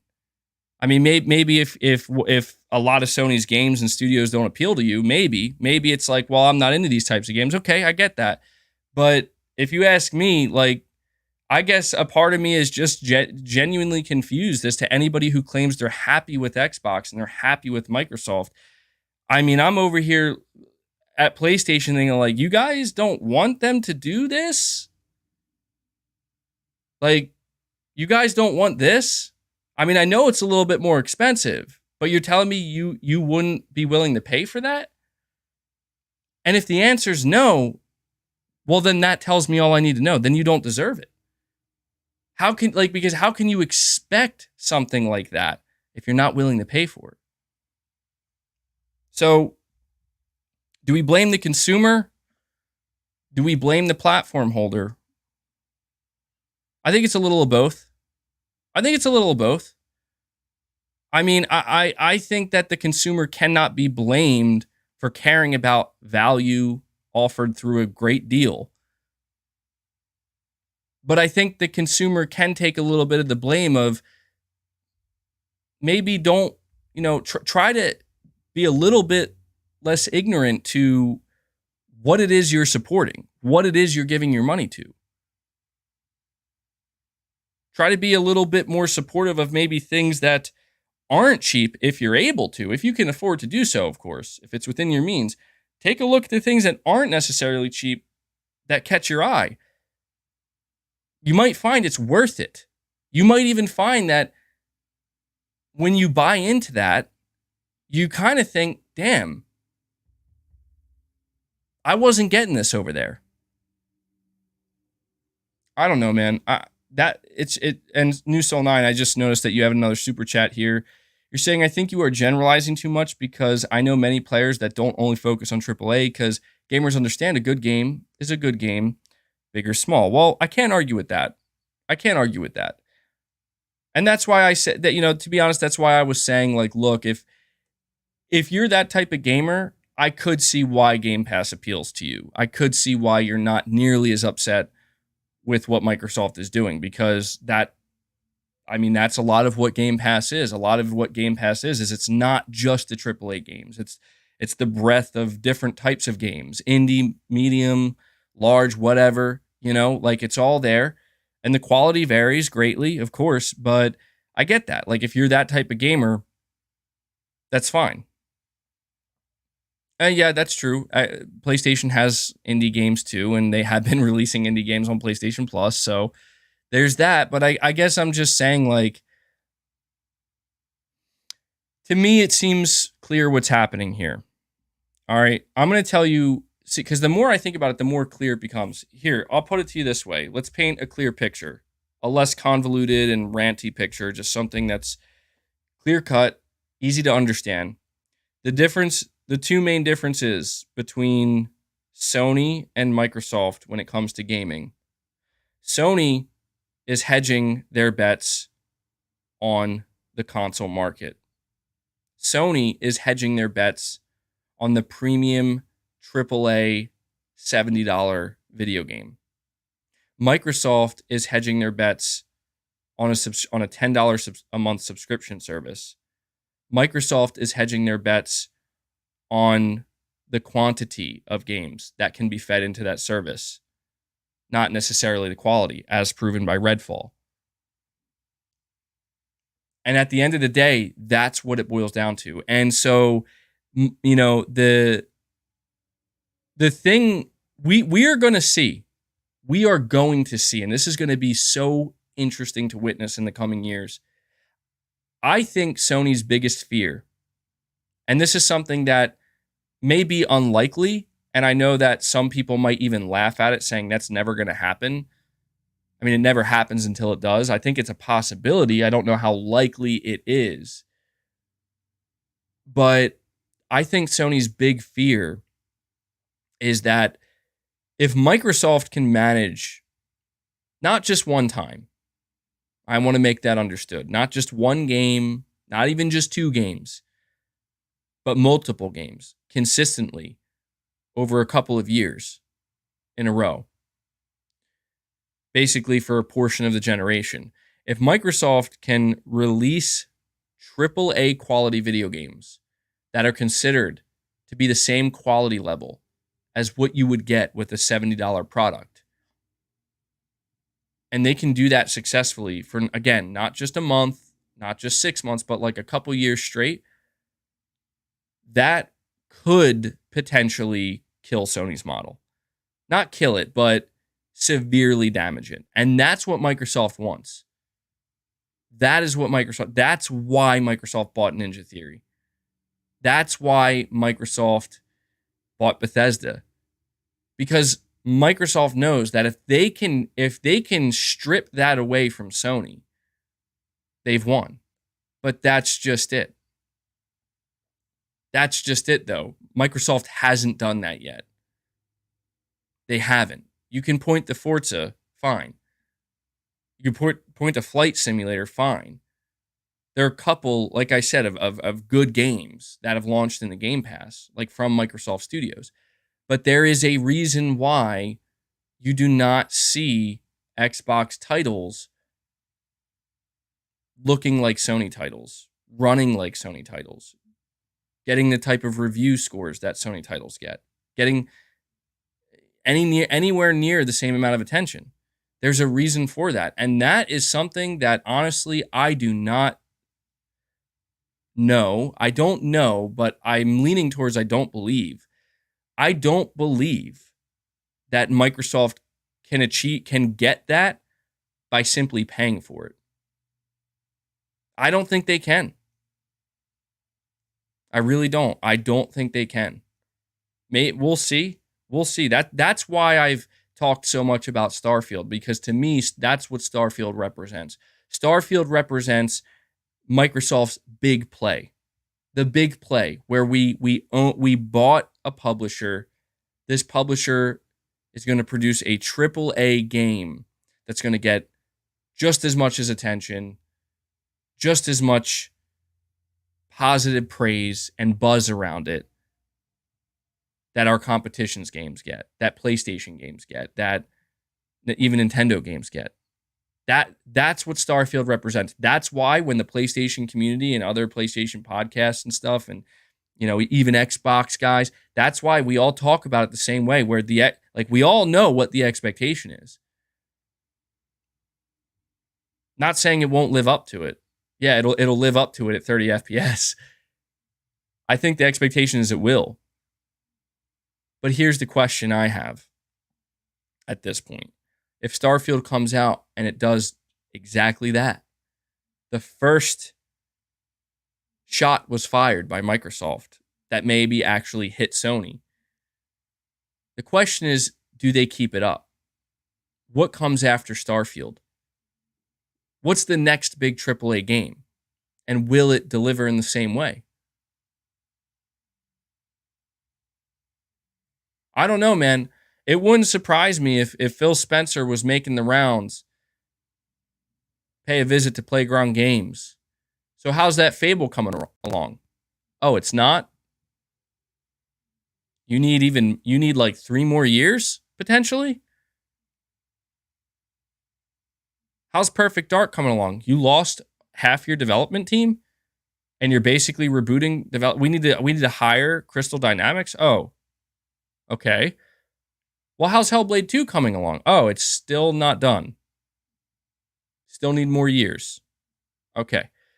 What about 343? Oh, wait. Yeah, 343 is pretty much dead. Well, we got another Forza. Okay, well, how about Undead Labs? Oh, your studio founder left? And you still aren't ready to show off gameplay? Okay. Compulsion Games? No, not ready either. Okay. Well then. How about the next Gears? Still not ready. Oh, all right. Avowed? Oh, wait, still not ready. Still haven't seen gameplay. Okay. Well, we bought Bethesda. How about that Redfall? Oh. Okay, well, Redfall's not. All right, well, Redfall is what it is. Starfield. Okay, we get Starfield. We got Starfield. What else does Bethesda have cooking? I mean, another Wolfenstein game. That could be big. They got the Indiana Jones game. That could be big. They got another Doom game, potentially. That could be big. There's a lot of potential with Bethesda and their IP, but Bethesda, they're not perfect either, So I guess the reason why I'm going through this and I'm talking about it in this way is because it's so obvious in my opinion. Yeah, I mean, yeah, they'll have. I know we can mention games like Fallout 5 and the Elder Scrolls 6, but it's like, guys, those games are like over a decade away or more. There's no reason to talk about those games right now. They're not coming anytime soon. Everwild, yeah. What's going on with Rare? The reason why I'm talking about it in this way is because it's so painfully obvious why Phil Spencer jumped at the opportunity to acquire Activision Blizzard. Because even though I grilled Microsoft a lot the past couple of months by basically saying like, oh, they make it sound like they need Activision Blizzard to compete because that's what they've said. Microsoft's president, Brad Smith, said this is what we need to compete. Microsoft CEO Satya Nadella said, people want competition. Let us buy Activision Blizzard. Let us have competition. Let us compete. This is what they're saying. They've said it over and over themselves. And I would always say, I don't believe that. It's so difficult for me to believe that because you just bought Bethesda. All of Bethesda. all of Bethesda Studios, all of Bethesda IP. You have more Xbox first-party studios than you've ever had, not even counting Bethesda. You have a plethora of IP. What are you talking about? What do you mean you need Activision Blizzard? And I'll be honest, at this point, when I'm looking at the data, people say, dude, stop. MBG, stop. You're killing them, bro. They're already dead. You're beating a dead horse. I didn't know. That's not me. That's Sony. Sony did that. When I look at dude, I want you to really take in this statistic. Take in this piece of data. This is a factual data. Okay. Factual piece of data, okay? In Europe, for the month of March, 500% increase. 500% increase PS5 sales year over year. Xbox Series consoles, negative 10%. Negative 10%. Plus 500% PlayStation, negative 10% Xbox. Suddenly, it all makes sense. Suddenly, I do believe Microsoft President Brad Smith when he's desperately putting up a pie chart saying, do you not see how dire this is? We're going to die if we don't get... Suddenly, I believe them. It all adds up now, where it's like, at first, I didn't believe that you guys literally needed Activision to survive. But it's so obvious now that you guys are so bad at your job.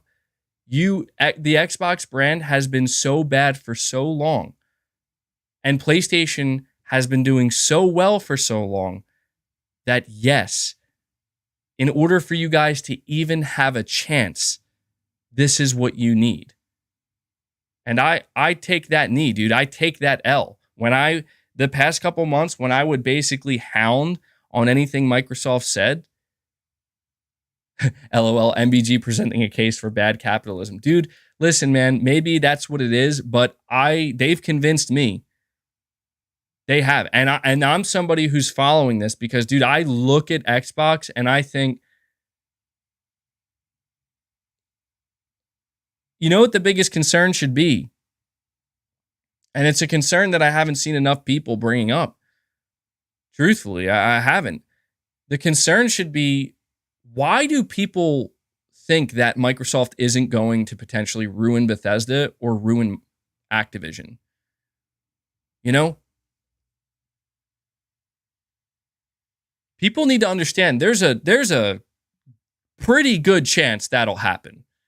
Maybe not this year, maybe not next year, maybe not in the next 5 years, but there's a pretty good chance that eventually you're going to see Microsoft's piss poor management, their inability to actually manage talent and manage studios. You're going to see it erode these publishers, erode this IP, erode these studios over time.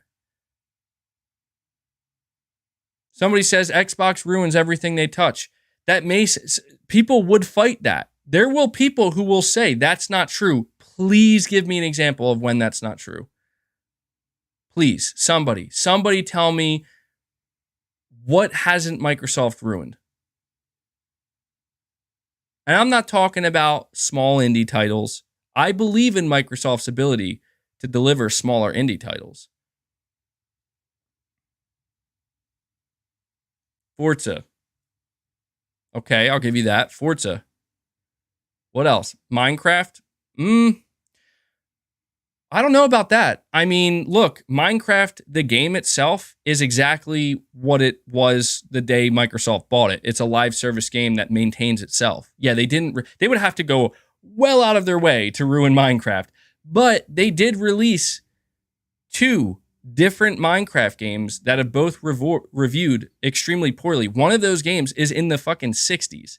Last I checked, Xbox players were ripping in the Forspoken, saying it's one of the worst games ever because it's sitting at a 60-something on Metacritic. But I guess that doesn't apply to Minecraft? Okay, then, I guess. But yeah, we got 2 new Minecraft games since Microsoft purchased them, and they both reviewed pretty poorly. They probably sold well. Rare? I don't know. I guess that, see, a lot of people would argue that. A lot of people would say Microsoft did ruin Rare. I mean, sure, Sea of Thieves, it found its success over time, so I'll give it that. But I think about Halo. I think about Gears being a shadow of its former self at this point. I'm not saying Gears is bad, but I'm just saying it's like, dude, it's not what it was. That's for sure. Forza, I mean, dude, the only reason Forza isn't ruined is because it's like, how do you ruin Forza? It's like the same thing with Minecraft. Like, how do you ruin Minecraft? That's like I mean, I know Microsoft is abysmal at managing and they're good at hurting things, or like messing things up, but I don't know, man. Even that's a task. Like, I don't even think Microsoft could do that. And again, I'm not saying Gears is a bad game. I'm not. Gears is good. Like, it's still a quality game. And the Coalition, they're a quality studio. But I'm just saying, like, Microsoft did not grow the Gears brand. They didn't. Like, they had every opportunity to grow that brand, to grow Gears of War, to make it even bigger than it was. That's what good management does. That's called being able to facilitate the growth of valuable IP.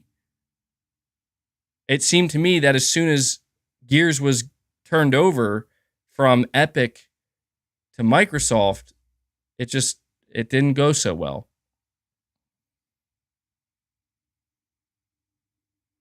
Brandon Chad Perez, you're saying, tell the newbies how badly Crackdown 3 hurt you. Crackdown 3 was painful, bro.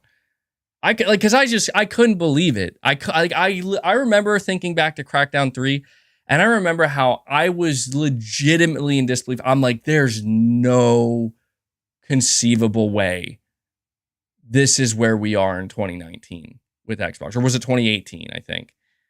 2018 going into 2019. That game got delayed so many times. It was in development hell, and it was just happening right before my eyes, where it's like I was trying to show everybody, like, do you guys not see? Like, dude, Microsoft, Phil Spencer doesn't fucking know what he's doing.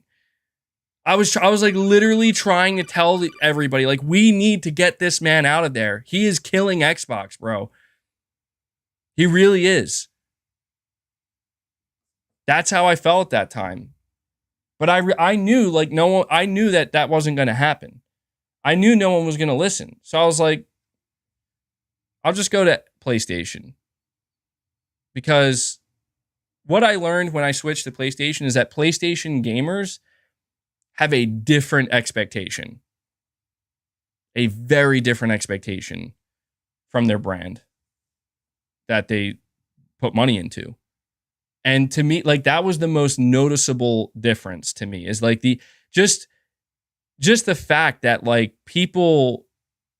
gamers were experiencing great video games, and the expectation beyond those great video games was, we're going to keep getting more great video games. And like, to me, I was just like, wait, dude, it was so funny because I was legitimate, like, has it been this way this whole time? Like, this is just how it is here. And they're like, yeah, it's pretty great, isn't it? I'm like, fuck yeah, it's great. My only regret was I didn't switch to PlayStation sooner, man. That, like, truthfully, that's my biggest regret, because, man, the PS4 generation, looking back on it, let so many things just kind of casually pass me by, and I got to it too late. Meanwhile, I'm over there like, I think Crackdown 3 is going to be good, guys. It has to be good, right? Sad, man. Sad times. And I think that's why, like, there's this, like, kind of tick. I have, like, this tick where it's like I'm looking at what's happening with Xbox now, and I feel like I'm not invested anymore, but a part of me is just watching, and I'm like, how is it still happening, dude? I'm not, like, I just don't get it. I don't get it. And I realized, you know, the only difference? Do you know what the only difference is between Xbox in 2023 versus Xbox in 2018. The difference is Game Pass wasn't out long enough to be effective. It wasn't like the marketing of Game Pass wasn't around long enough to seep into people's minds, to really take hold, you know? And I realized like that's the difference. And that's scary to me because it's what's crazy is like nothing can actually change for many years. The only thing that can actually change and did change is the marketing of a subscription service. And that's why I realize now, like, I look like a crazy person out here because I'm like one of the only ones being like, why are people not losing their shit on Microsoft right now? And I realize that's called the Game Pass bulletproof vest. That's what that is. That's the Game Pass protection. The Game Pass barrier protection, thanks to its marketing. That's what it is. And I'm like, and I've always said that this is a genius tactic by Microsoft. It really is. It's a tactic that Sony can't leverage, and I pray that there's never a day where Sony feels the need to leverage a tactic like that. People, not everybody, but dude, certain PlayStation fans or even gamers, they're like afraid to say, oh yeah, I got to get a Herman Holst emoji in there. They're afraid to say things like, that's the Game Pass effect, or it's okay, it's in Game Pass, like making fun of it.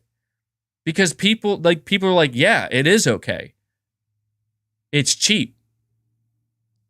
And a lot of people will say like, how are you going to get mad at consumers who just want something cheap? And I got to say, it's like, you know what? You twisted my arm. I can't. That's why I'm not trying to get necessarily mad so much at the consumer as much as I'm just trying to basically highlight, like, these are the failings of Xbox's upper and middle and even sometimes lower management, but certainly the upper management. These are the failings.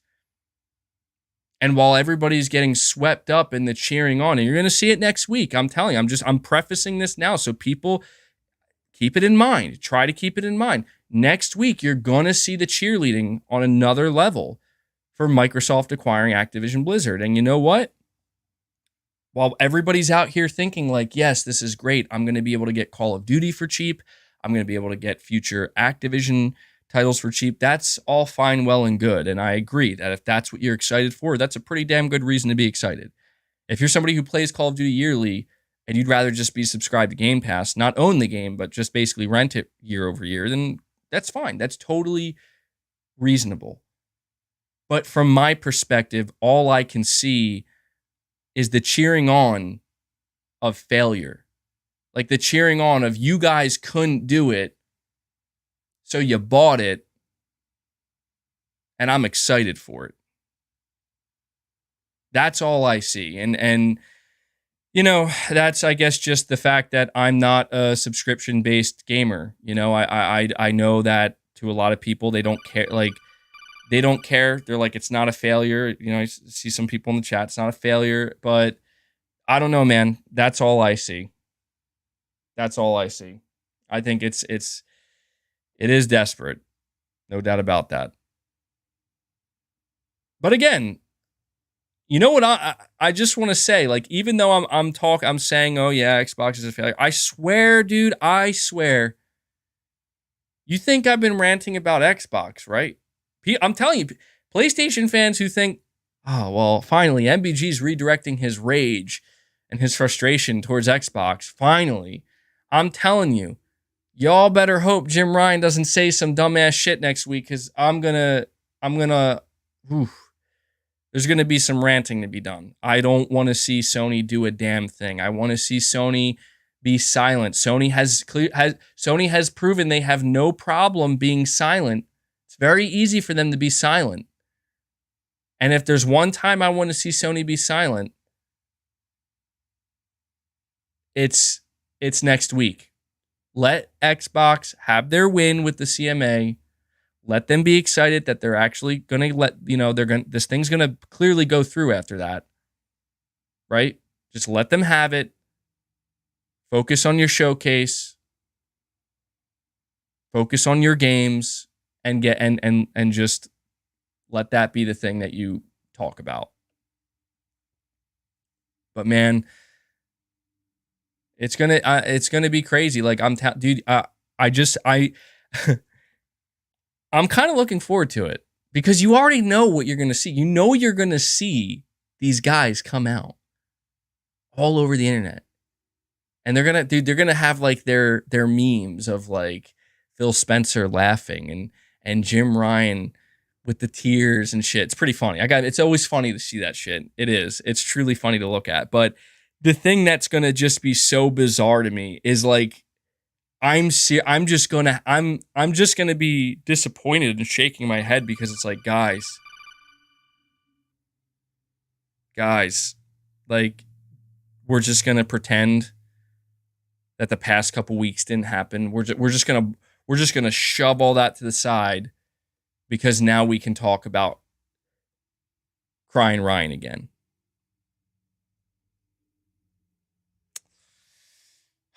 I don't know, man. I hope it doesn't go down that way.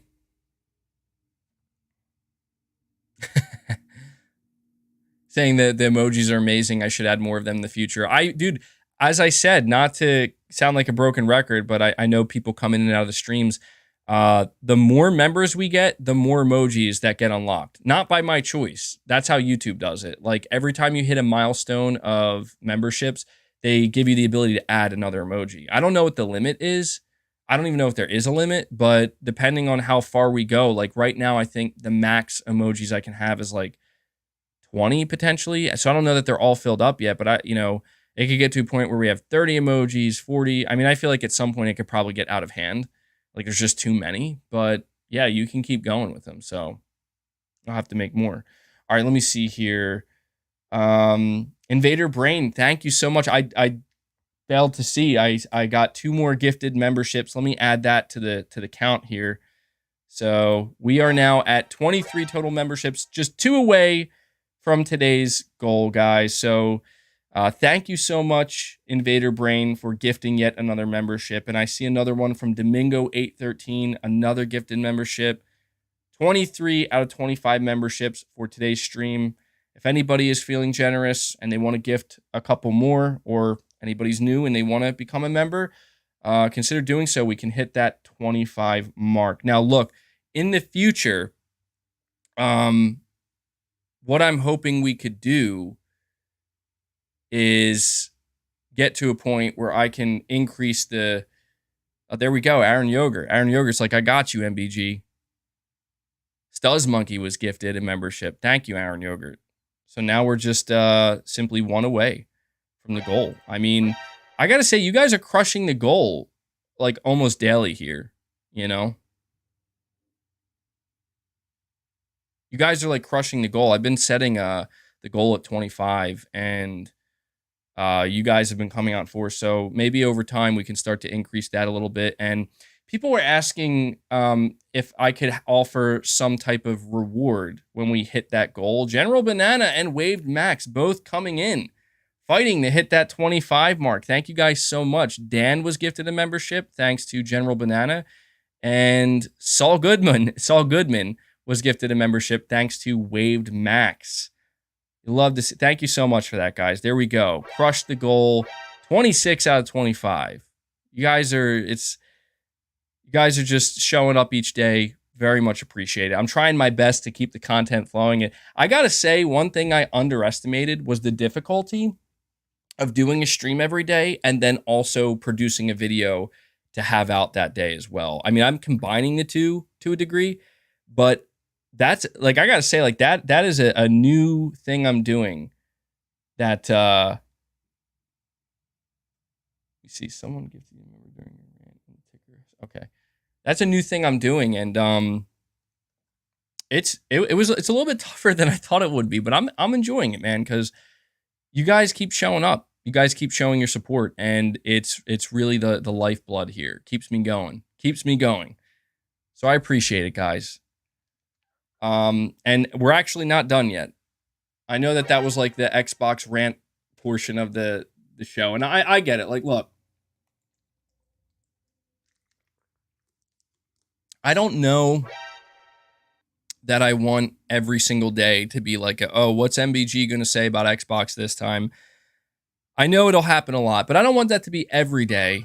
So I will admit, I think I went on a bit of a side tangent there regarding Xbox longer than I wanted to. And I don't mean to sound like such a broken record, but I am, believe it or not, I do visualize. You're saying aren't all of these Xbox shows, LOL? To a degree. To a degree. I will say though, I do have a visualization in my mind. I do. And that visualization is,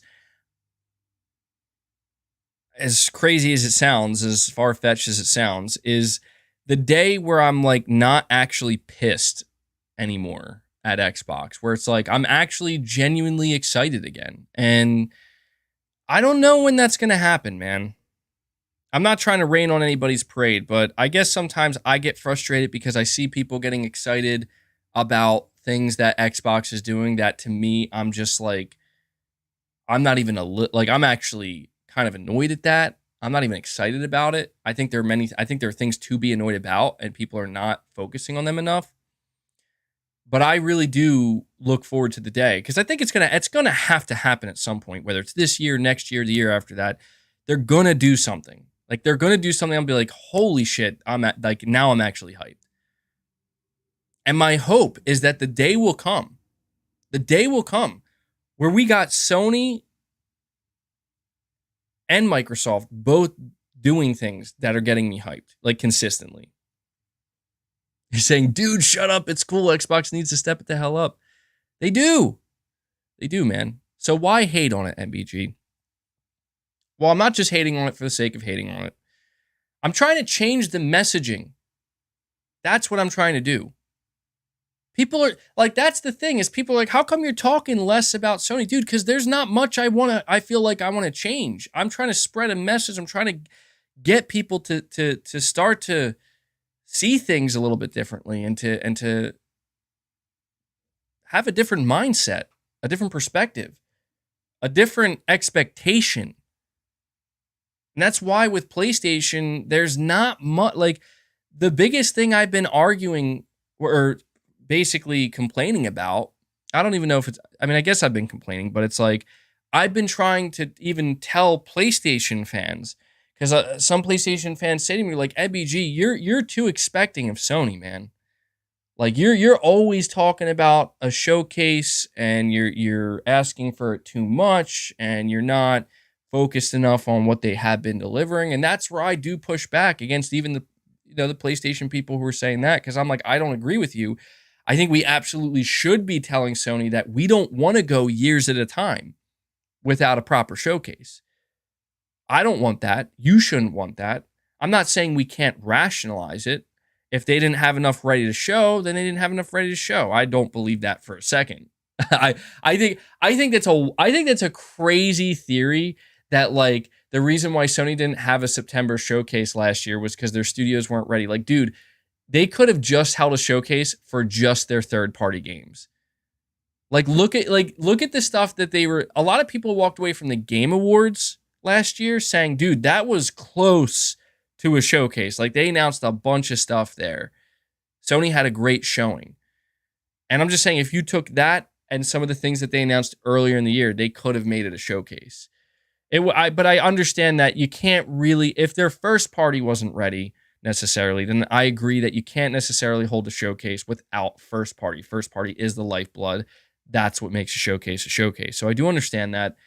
But I guess I'm just saying, like, I am, again, I'm willing to give Sony more slack here, right? Like, okay, you go a year without a showcase. I don't like it.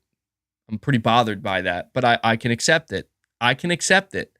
All right. I get it. But now it's a new year. And, I have seen even some people saying, I don't think Sony's going to do a showcase this summer. And that's where it's like, nope. See, we can't even have that conversation because that's beyond unacceptable. I'll never accept that. Like Sony can't go 2 years without a showcase. They can't. And then there will be people who say, well, who are you to say what Sony should or shouldn't do? No, I don't get to. I could say whatever I want, but I don't get to control everything. For anybody who might be saying that, that's where I'm going to turn to you and say, why are you just so okay with that? Because I'm not. I don't care how good the PS5 is doing. I don't want that to ever be a reason for Sony not to do a showcase. Mike Brown, you're saying, and if they do, oh, dude, I'm telling you, dude, first off, they're not. Okay, let's straighten that out right now. That's not going to happen. But in like an alternate universe where Sony said, you know what, we're going to go all of 2023 without a showcase as well, I'm going to lose my shit on them. Because that is, like, that to me, that's a slap to the face to their fan base. That would be unacceptable.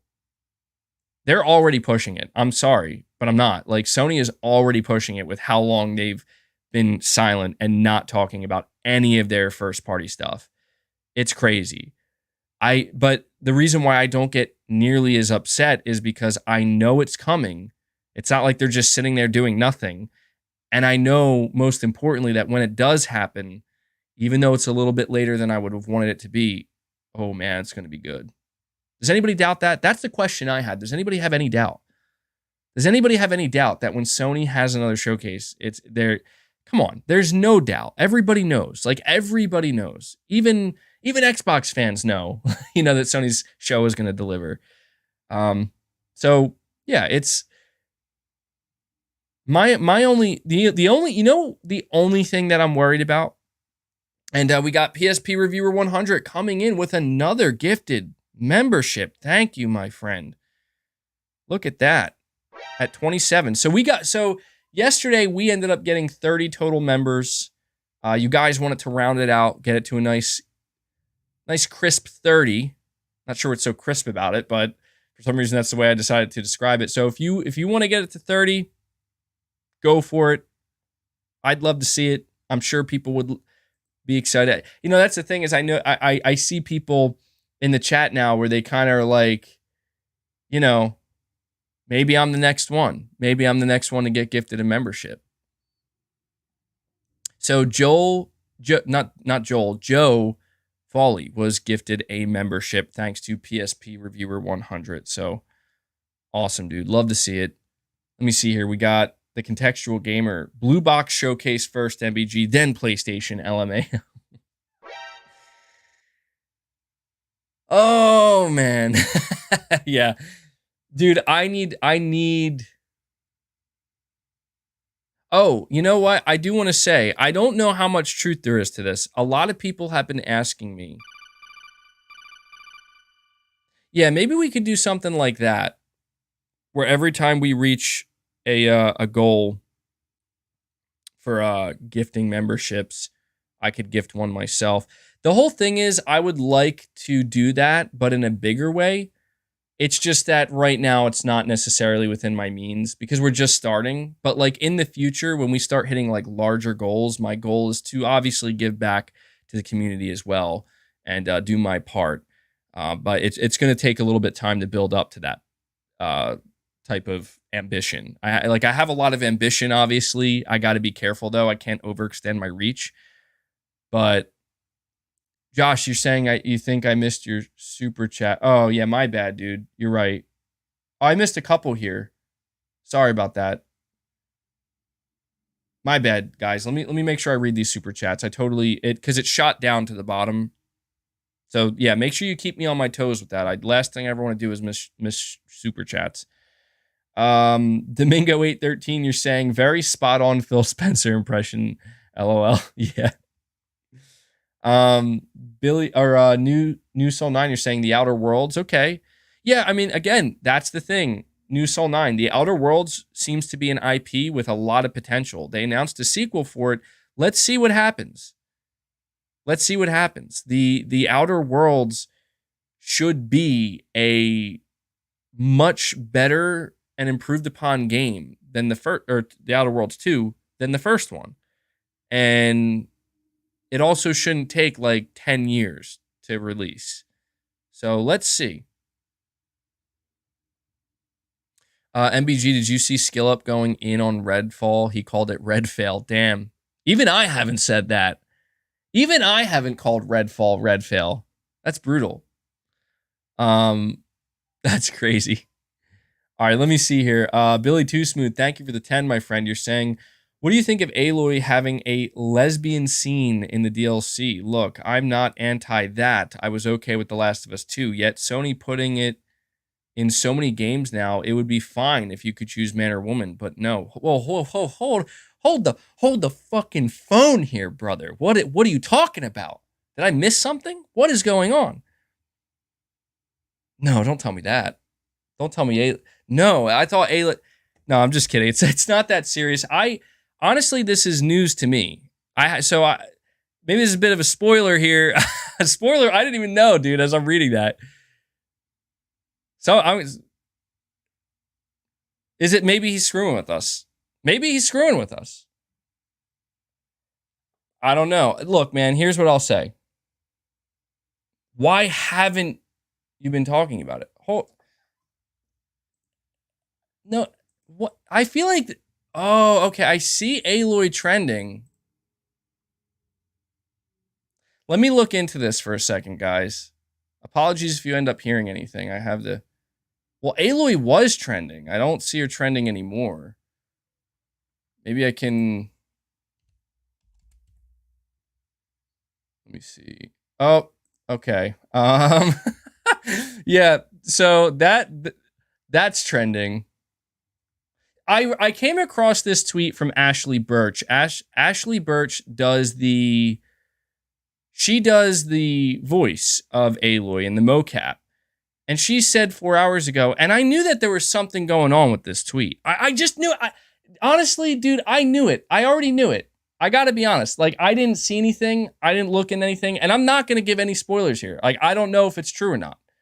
But I'm just saying. That Billy Too Smooth, I read your super chat, and I'll be honest, like, it just clicked in my mind. Something popped in my head. Ashley Birch, the voice of Aloy, said, Horizon Forbidden West Burning Shores is out now. This is a really important story for Aloy, and I hope you enjoy it. And I just knew. I'm telling you, man, like, in my gut, I just immediately knew. I know what you're talking about. Oh, and there it is. Yep. Okay. Well, that's the thing now. You know what, man? I'll be honest with you. Like, I have no problem with this type of stuff, but it is becoming a, like, it's like, okay, so I guess, like, at some point the question's going to be for PlayStation mascots, like, so who isn't gay? You know? But at the same time, I got to admit, for a character like Aloy, every time I played Horizon Forbidden West and even Horizon Zero Dawn, I always kind of got the feeling like, well, I don't care what her sexuality is. Like, that's not why I'm playing this game. I did find it interesting how Guerrilla almost seemed to avoid, like, giving her any kind of romance, right? Like, they seemingly avoided that. And I thought, okay, I'm cool with that too. Like, we're just focused on the story. That doesn't necessarily have to be a relevant part of the story. But at the same time, given Aloy's character and everything that I know about her, I mean, her being, I'm assuming she's a lesbian, or maybe she's bisexual. I don't really, I mean, maybe that's it. You know, maybe she's bisexual, but it's not surprising to me. I will say though, like, it does seem like it's becoming a trend, you know, and it's like one of these things where it's like, okay, I guess, you know, I guess that's just how it is. I mean, I'm assuming, this is coming from, like, saying she's pansexual. You're saying there are romance options in both games. All romantic relationships are optional in the games. Are you sure? I don't know, man. I guess maybe there were, like, some hints and some cues here and there, but I never really.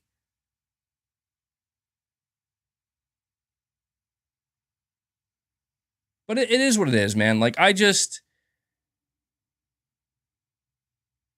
Wait, hold on. Somebody is saying that Aloy made it clear in the first game that she is bisexual. So she likes men and women. Are you sure about that? Because I don't know. Maybe it was like subtly put in there or just very quickly, but I don't know, man. Pansexual literally means bi. Well, I mean, I will say I guess that is kind of quite the surprise to a degree. Like, okay, dude, I don't know if you can hear that. Boss just literally, he just jumped at my window and smashed his face because I guess he saw a bird. It's like, dude, the window's not open. How many times do you have to jump at my window, smash your body into it to realize you're not going out there? You're not going to get the bird, bro. He's got that killer instinct. And he just can't control himself. Oh my god. Yeah, boss emoji in the chat. Well, Aaron is in the friend zone forever now. That's funny, dude. It is what it is, man. Like, I mean, it again. I've been, yeah. I'm gonna read the super chats. I'm just trying to process this and figure it out because it's like, I don't think it matters. You know, like, my whole thing is, okay, let me put it to you this way.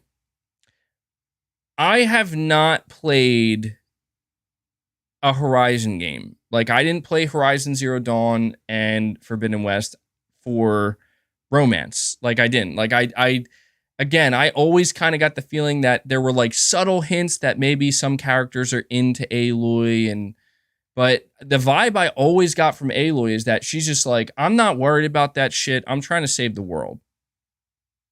You know, like, she always kind of gave me that vibe where it's like, she's just not, I don't know, man. Like, she practically seemed like kind of asexual to a degree where it's just like, you know, I'm out here saving the world. I got more important things to do. I'm not trying to be like a normal person, I guess, with normal relationships. And that's genuinely the, feel, and I don't know, the DLC, I haven't played it. Maybe this is where it's like, we're now going to show you a new part of Aloy. I don't know. I don't even know the context of this. So it is what it is, man. I mean, if Aloy is, if I find out that Aloy's dating a chick or something, can't say I'm shocked.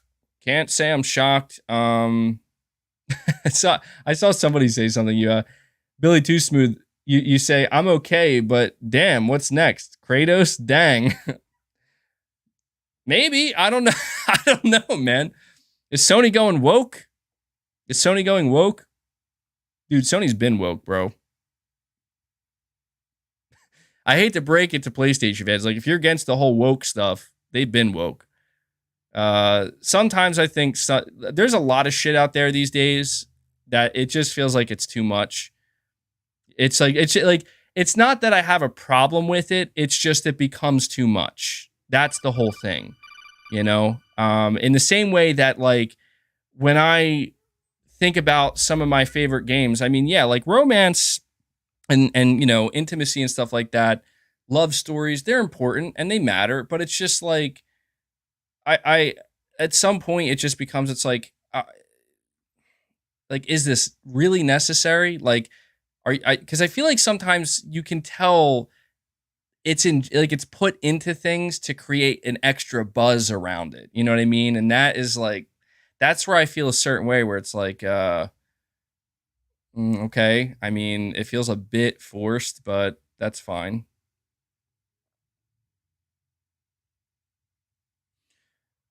You're saying Sony is not woke. Hold on. Sony is not woke.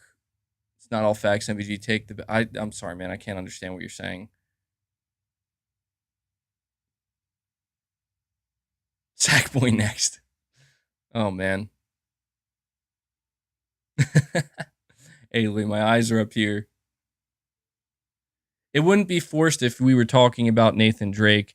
Well, I mean, I guess. I mean, well, this is where I'm lacking in what I can say on that, because I only played Uncharted 4, and Rome, his relationship obviously is important, but I don't know, man. Like, yeah, he had a wife, and I guess I just kind of figured like I don't know, maybe she's gonna want to divorce him because she's like, we don't like, why are you doing this again? And I'm like, okay, well, this is this is an interesting experience for Uncharted, I guess. It is what it is, man. Like it doesn't bother me.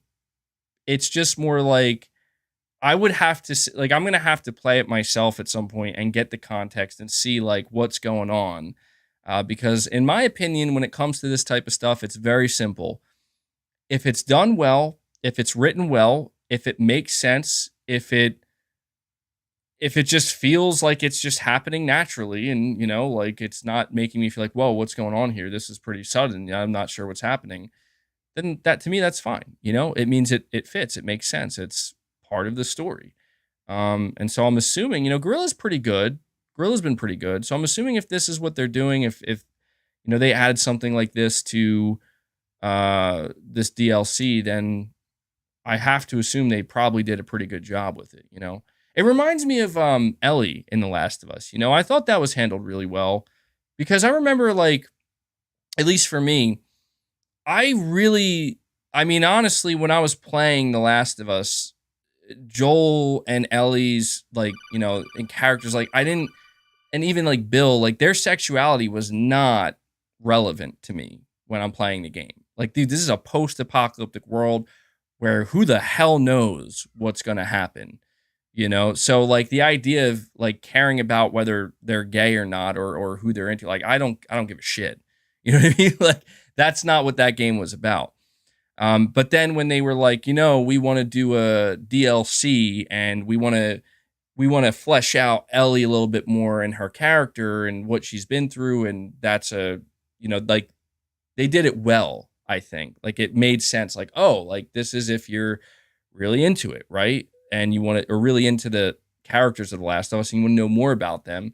That makes sense. To be honest, I think the Left Behind DLC was done so well that could have been in the main game, and it would have been fine. I think, and so the same. I feel the same way about the Last of Us show as well. Like, I think that I know that there were people who were unhappy about, some people anyway, about episode 3 with Bill and whatnot, but I thought it was cool. I mean, I thought that, like, hey, this is their way of fleshing out Bill as a character, and we got to see the version of him in the game where it's like he's kind of a nut job, and this is what happens when he, loses his mind, basically. And then we got to see a different version of him where this is the version of Bill that doesn't lose his mind. And I thought that was interesting. So yeah, we'll see with the Burning Shores DLC. But yeah, that caught me off guard because I'm just like, that. To be honest, the conversation that I've been hearing about Horizon Burning Shores, the conversation that I've seen, and this is why I at first I didn't even believe that this was true, is people have been, from what I can tell, focused on how unbelievably good this game looks. Like, legitimately saying, like, this is the best looking video game ever created. Like they're saying Guerrilla definitely did something more with the graphics now that it's PS5 only. And also, shout out to Lance Reddick. He's obviously he's going to be in it. He was in Forbidden West. So, rip. All right, let me see here. Josh, you're saying, not sure how I can cheer Microsoft on buying Activision Blizzard when I'm watching them wring every last drop out of Bethesda dry like an abused animal chained up in a dingy basement for the sake of feeding Game Pass, while the rest of Xbox first-party releases nothing. People are also forgetting Microsoft promised Call of Duty on Nintendo for 10 years. How is that good? That's a great question. I didn't even think of that. I don't know how that's good. That's good for Nintendo players, but holy shit, that game's going to be held back. The 6th generation, that game is going to be severely held back. Yeah, I mean, that's the thing, man, is it's hard to argue with that, Josh. I am in agreement. Like, I understand that Microsoft, in order to succeed, does need Activision Blizzard, but I'll be totally blunt and real with you right now. Even if Activision Blizzard gets like destroyed, like if Activision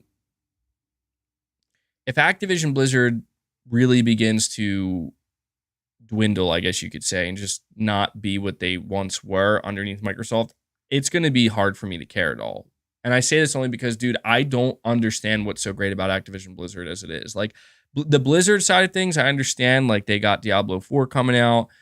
There's Overwatch, obviously. And look, I don't know. I don't play Overwatch. I don't know if people are in love with Overwatch 2 or consider it like this is a great, phenomenal game. I know people are very hyped, it seems, for Diablo 4.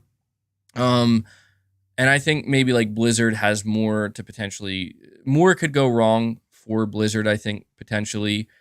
But when I think of Activision Blizzard, frankly, I just think Call of Duty. I just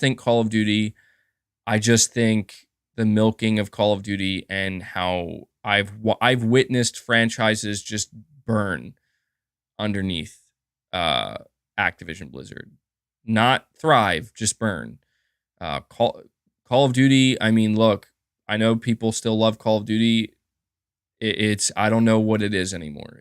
I don't know how it's still as relevant as it is. I think about Tony Hawk, Guitar Hero, and I'm sure many others, just things have not went well. And I don't know, man. I guess ultimately what I'm trying to say is I'm at a point where I don't really care if Microsoft gets Activision Blizzard, because the thing is, I know Sony is complaining a lot about, well, what about our Call of Duty money that we make? And I get that, like from a business standpoint, it's like, I get it. You don't want to lose that money, and you don't want to lose Call of Duty for your business. Unfortunately, I don't give a shit, I don't care about Activision Blizzard. I don't care about their games. I hardly play any of their games. And so it's one of these things, man, where it's like, all right, well, if they stay multi-plat and nothing changes, fine. If they don't, I'm fine with that too. But I get what you're saying, Josh. The thing that's painful about it is just to see Microsoft be like, well, we kind of suck, so we're just going to buy this, and this is how we're going to win. It's like, oh, okay. It's real, really get behind that. No Density, you're saying COD isn't worth to buy most times for me, but my friends want me on it, so Game Pass would be a perfect fit for me, in my opinion. And yeah, and that, I just said, like, I'm not sure how Call of Duty still is relevant as it is. It is a kind of a ritual. Yeah, I mean, and it keeps people together to a degree, right? Like, what you just said, that likely applies to I'd have to guess certainly over 50%, but I'd say probably even close to 75% of Call of Duty's player base. That's exactly what it is. It's not just a game I play for myself, like my friends play it. And it's just this kind of ritualistic experience where it's like we all just gather here to play Call of Duty, and that's how it is. And yeah, I mean, that's a powerful thing. And so that I do agree. Like I said, if you're somebody who does engage with Call of Duty and you do pay for it each year or many years, I could see how Microsoft putting that into Game Pass could be very beneficial to you. No doubt about that. Let me see here. PS Previewer 100, you're saying, can't wait to see Woke Snake in MGS 6. Oh yeah, that's going to be great, man. You know Snake's going to be wearing the rainbow bandana. That's how it's going to go down. That'd be pretty funny. I got to admit, that would be pretty funny. Doolin Jones, you're saying Sony PlayStation right now and last 2 years ago has always been phenomenal. With Xbox, I'm sorry, I don't know what the F they are doing with games right now. It's nothing short of shocking. Well, don't say that, dude. You can't say it's shocking. You can't say it's shocking, right? Because according to a lot of people out there, it's not that big of a deal. It's not that big of a deal. I'd argue, no, it is. It should be treated like a much bigger deal, because I'm not going to go on any more tants. I was trying to combine the word tangent and rant. I'm not gonna go on any more rants here or tangents because I'm spent on this topic, but I just want to say once again that one of the reasons why I was so quick to call out Redfall and to put so much focus on it and to go on and on about that and also what happened with Ghostwire Tokyo on Xbox is because to me it is validation. It is vindication to a degree where I have come out here, and anybody who's been following me for some time, you've heard me. You've heard me over and over again. I've said we're going to see the negative effects of the Game Pass model. We're going to see Microsoft come out, do what they've always done, and hide behind Game Pass. And people are not going to be able to call them out the same way anymore because people are going to say, well, it's in Game Pass. And Redfall is a prime example of that. Ghostwire Tokyo is a prime example of that. And I just have to sit here and wonder how many other future games are going to be prime examples of that exact thing happening. Because the problem with that is, in my opinion, if this is allowed to happen, like if Microsoft can just continue to let down, disappoint, and underdeliver, and basically screw over their console buyers, and they can continue to get away with all of this because it's, well, Game Pass is $10 and it's a great deal. This is why I like that right there is why I don't want to see Game Pass succeed. Because if that's the subscription future, that future blows ass straight up. Like that sucks. And if that's not the subscription future, that's fine. But Microsoft has yet to even remotely prove that. That's the point.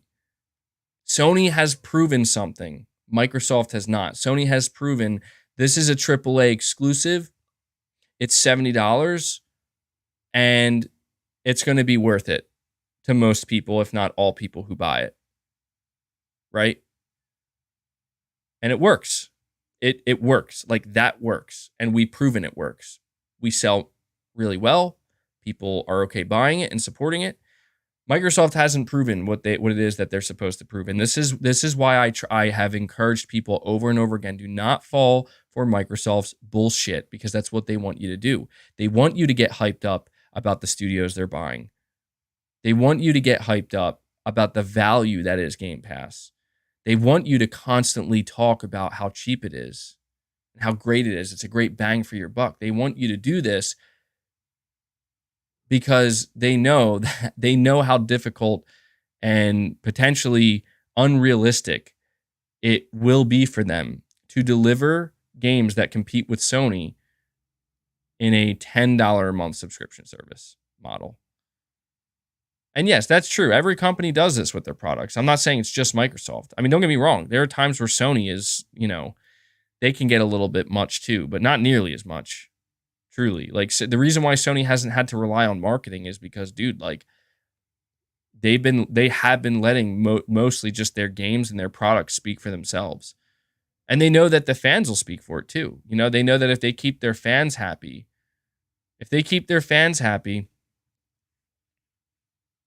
then their fans will say good things about it.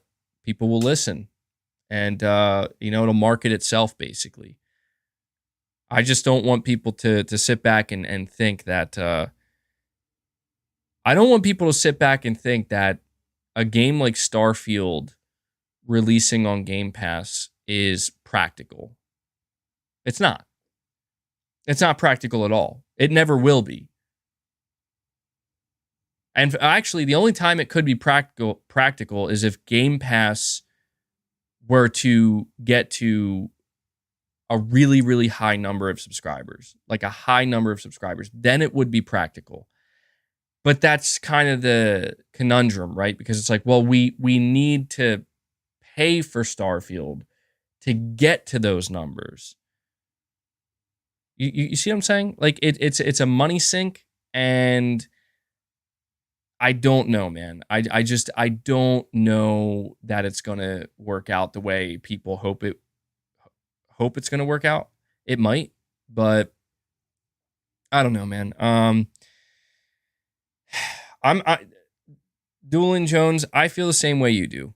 I do. Like, I want to be somewhat hopeful, but it's just not looking good to me. It's not looking good.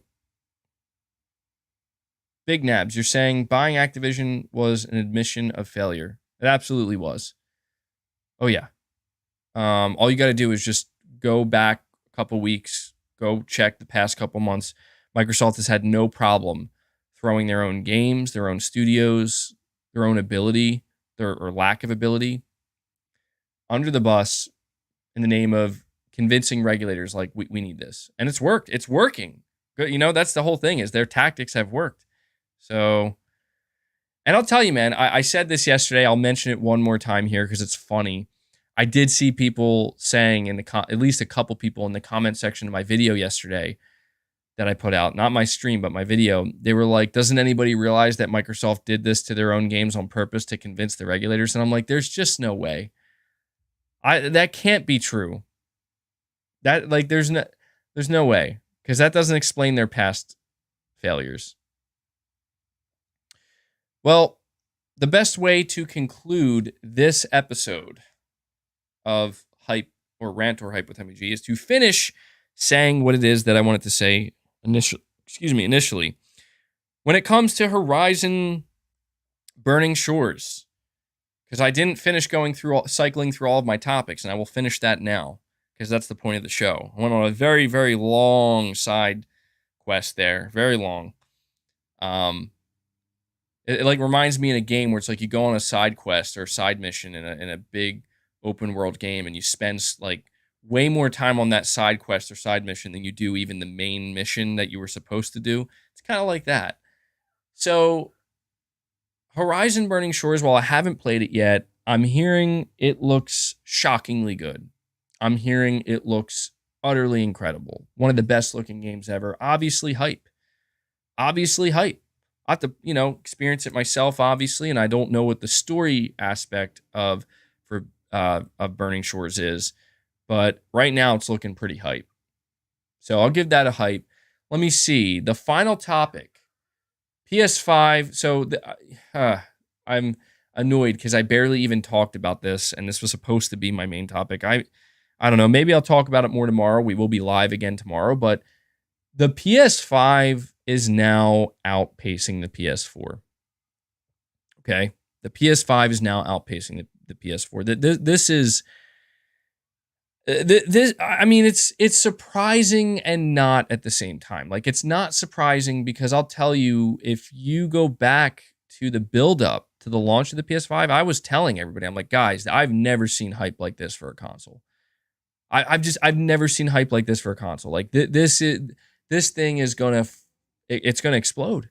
It's gonna explode, and it's not gonna stop. And what I didn't realize at that time, what Sony obviously couldn't have predicted, what nobody could have predicted, is it actually did come to a screeching halt. It came to a screeching halt, not Sony's fault, not anybody's fault. It's just due to a component shortage due to the pandemic. And the big question at that point was, did this kill the momentum? Like, when the shortage is over, is the PS5 going to be able to get back to that place it started at, which was the hype is unstoppable, the momentum is seemingly unrelenting, and it's just going to climb and climb and climb? Well, we're at that point now, and the answer to that question is, even though there was a shortage and it did have to come to a screeching halt, it did not stop. Nothing stops the PS5 hype train, clearly. That's where we are. And the thing that really does truly shock me the most about this, I gotta admit, like, even I said it's surprising and not. The reason why it is surprising is because I had no doubt that the PS5 was, as I said, it was going to eventually start to outpace the PS4 and eventually in the long term outsell the PS4. But I didn't think this is when it would happen. And what I mean by that is, this is Q1 of 2023. Now, I know this is a peak year for the console, but the biggest PlayStation 5 exclusive that launched was Forspoken. And that, I'll be honest, like, I don't think Forspoken was anywhere near close to being a console seller. Obviously, there's Hogwarts Legacy, and I'm pretty sure Hogwarts Legacy is a huge reason, like, why the PS5 is doing this well. $500 500% increase year over year in Europe. Jesus, 500%. That is fucking insane, man. Like, that is crazy. People are out there in droves. These things are flying off the shelves. And I'm just sitting here and I'm thinking, like, this is all happening after Sony not doing a showcase for over a year. God of War launched back in November. It's almost May. Final Fantasy 16 isn't coming out till June, and we don't even have a release date for Spider-Man. We have a release window being fall. And this is what the PS5 is out there doing. So when I tell you that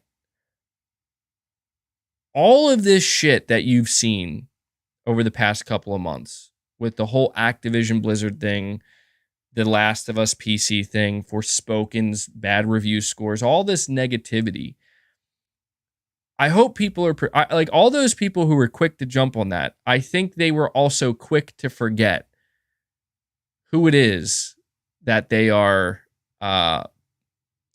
talking shit on. And I know that sounds loaded, but I'm saying, like, dude, it's things do come around and they do go around. And when Sony starts talking again, dude, when they start doing their showcase or you know, announcing their games, when they show off Spider-Man, when Final Fantasy 16 drops, when they let me back up. Let me simplify what I'm trying to say.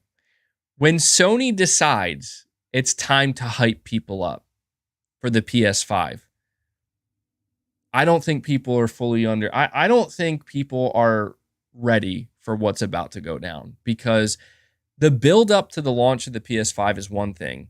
The PS5 reaching a fever pitch with stock being unlimited. However many people are there to buy a console, they will get a console. Oh, it's going to be good.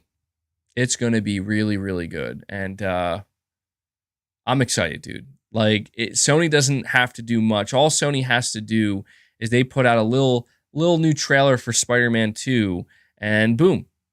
Suddenly, every single piece of negative news that came out, so-called major negative news, right? Because it's all so bad. Don't get me wrong. Some of it was pretty annoying. Some of it I think was bad, but it doesn't matter. It doesn't matter because Sony decides time for us to come out and deliver the goods. And that's what people want.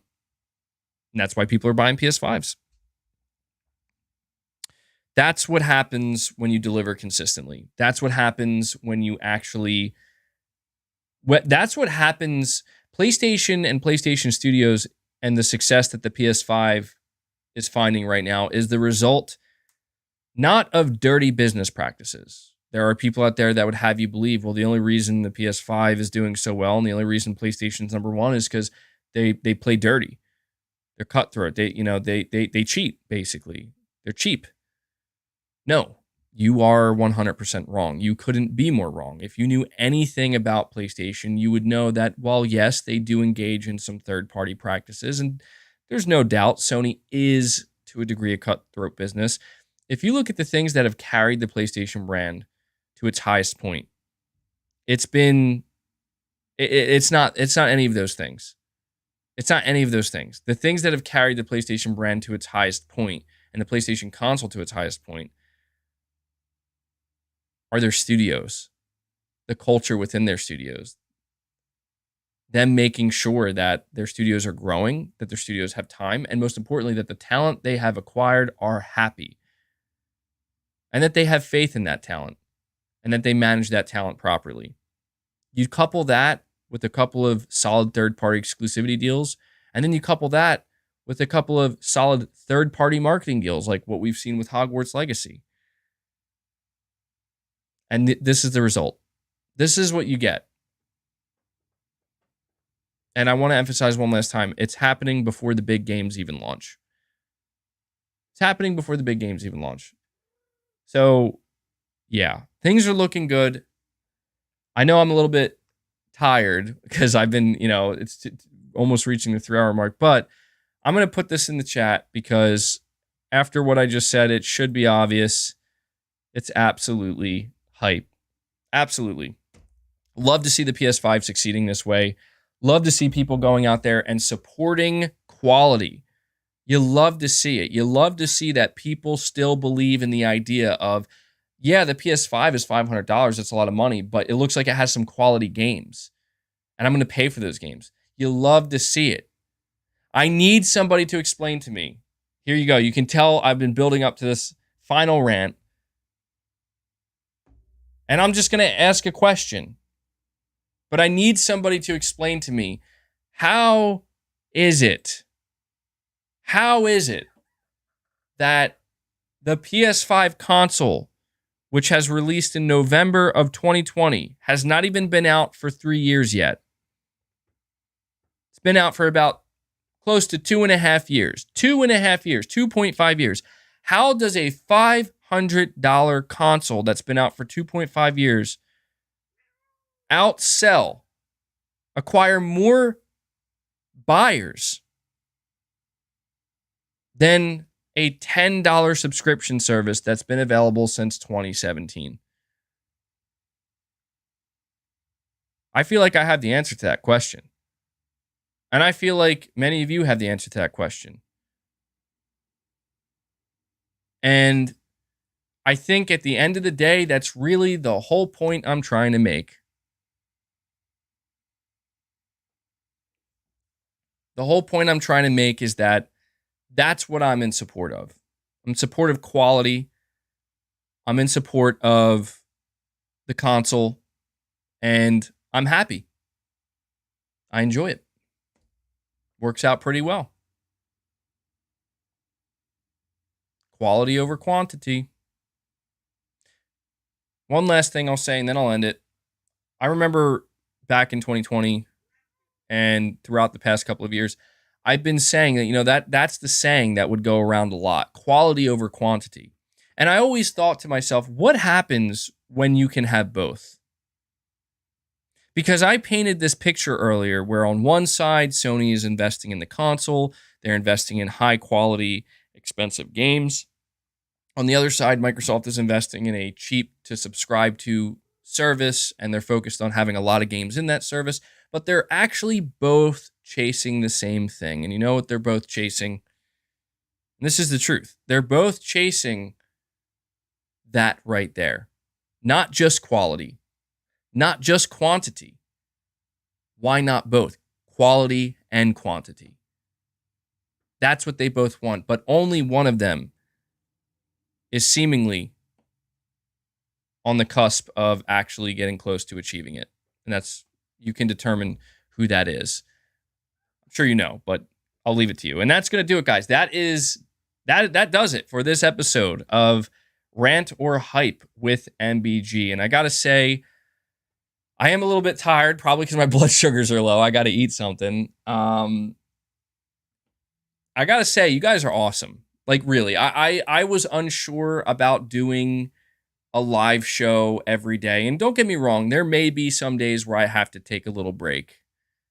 You know, if I'm still going to be doing the podcast and whatnot, that may happen. But I like this new format. I feel like I'm able to give you guys the best of both worlds. I'm able to give you the news videos and pretty much almost the same exact way that I normally would, but also I can do these live shows where you guys show up and we hang out and you listen to all the crazy nonsense that I have to say and talk about.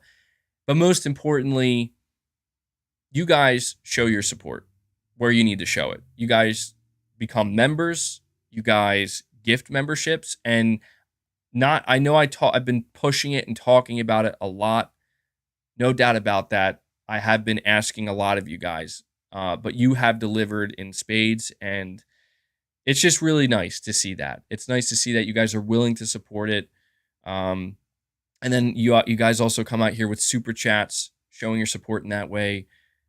I'm incredibly grateful for that. I really am. And I don't want to sound, I don't want to go on and on forever saying that, but I just want people to know that it really does matter and it does make a difference. And, to put it as simply as I can, and I will always put it this way, I could not do this if it was not for your support. So thank you to everybody who donated a super chat, who became a channel member, and who gifted channel memberships. Absolutely huge shout out to you guys. You are the lifeblood of this channel. All right. You keep it going. You keep it thriving. And for that, I am eternally grateful. So that does it. I'm going to get to work on that video. The last request I'm going to put out here for you guys is please just hit that like button on your way out. We're actually very close to getting to 400 likes. And that seems like a real possibility right now. So if you want to hit that like button for me, get it to 400 likes. And if you want to, if you missed the beginning part of this stream, come check out the video that I'm going to release later today. But that does it, guys. I will catch you tomorrow, same time, same place. Not sure what the topics will be, but the next episode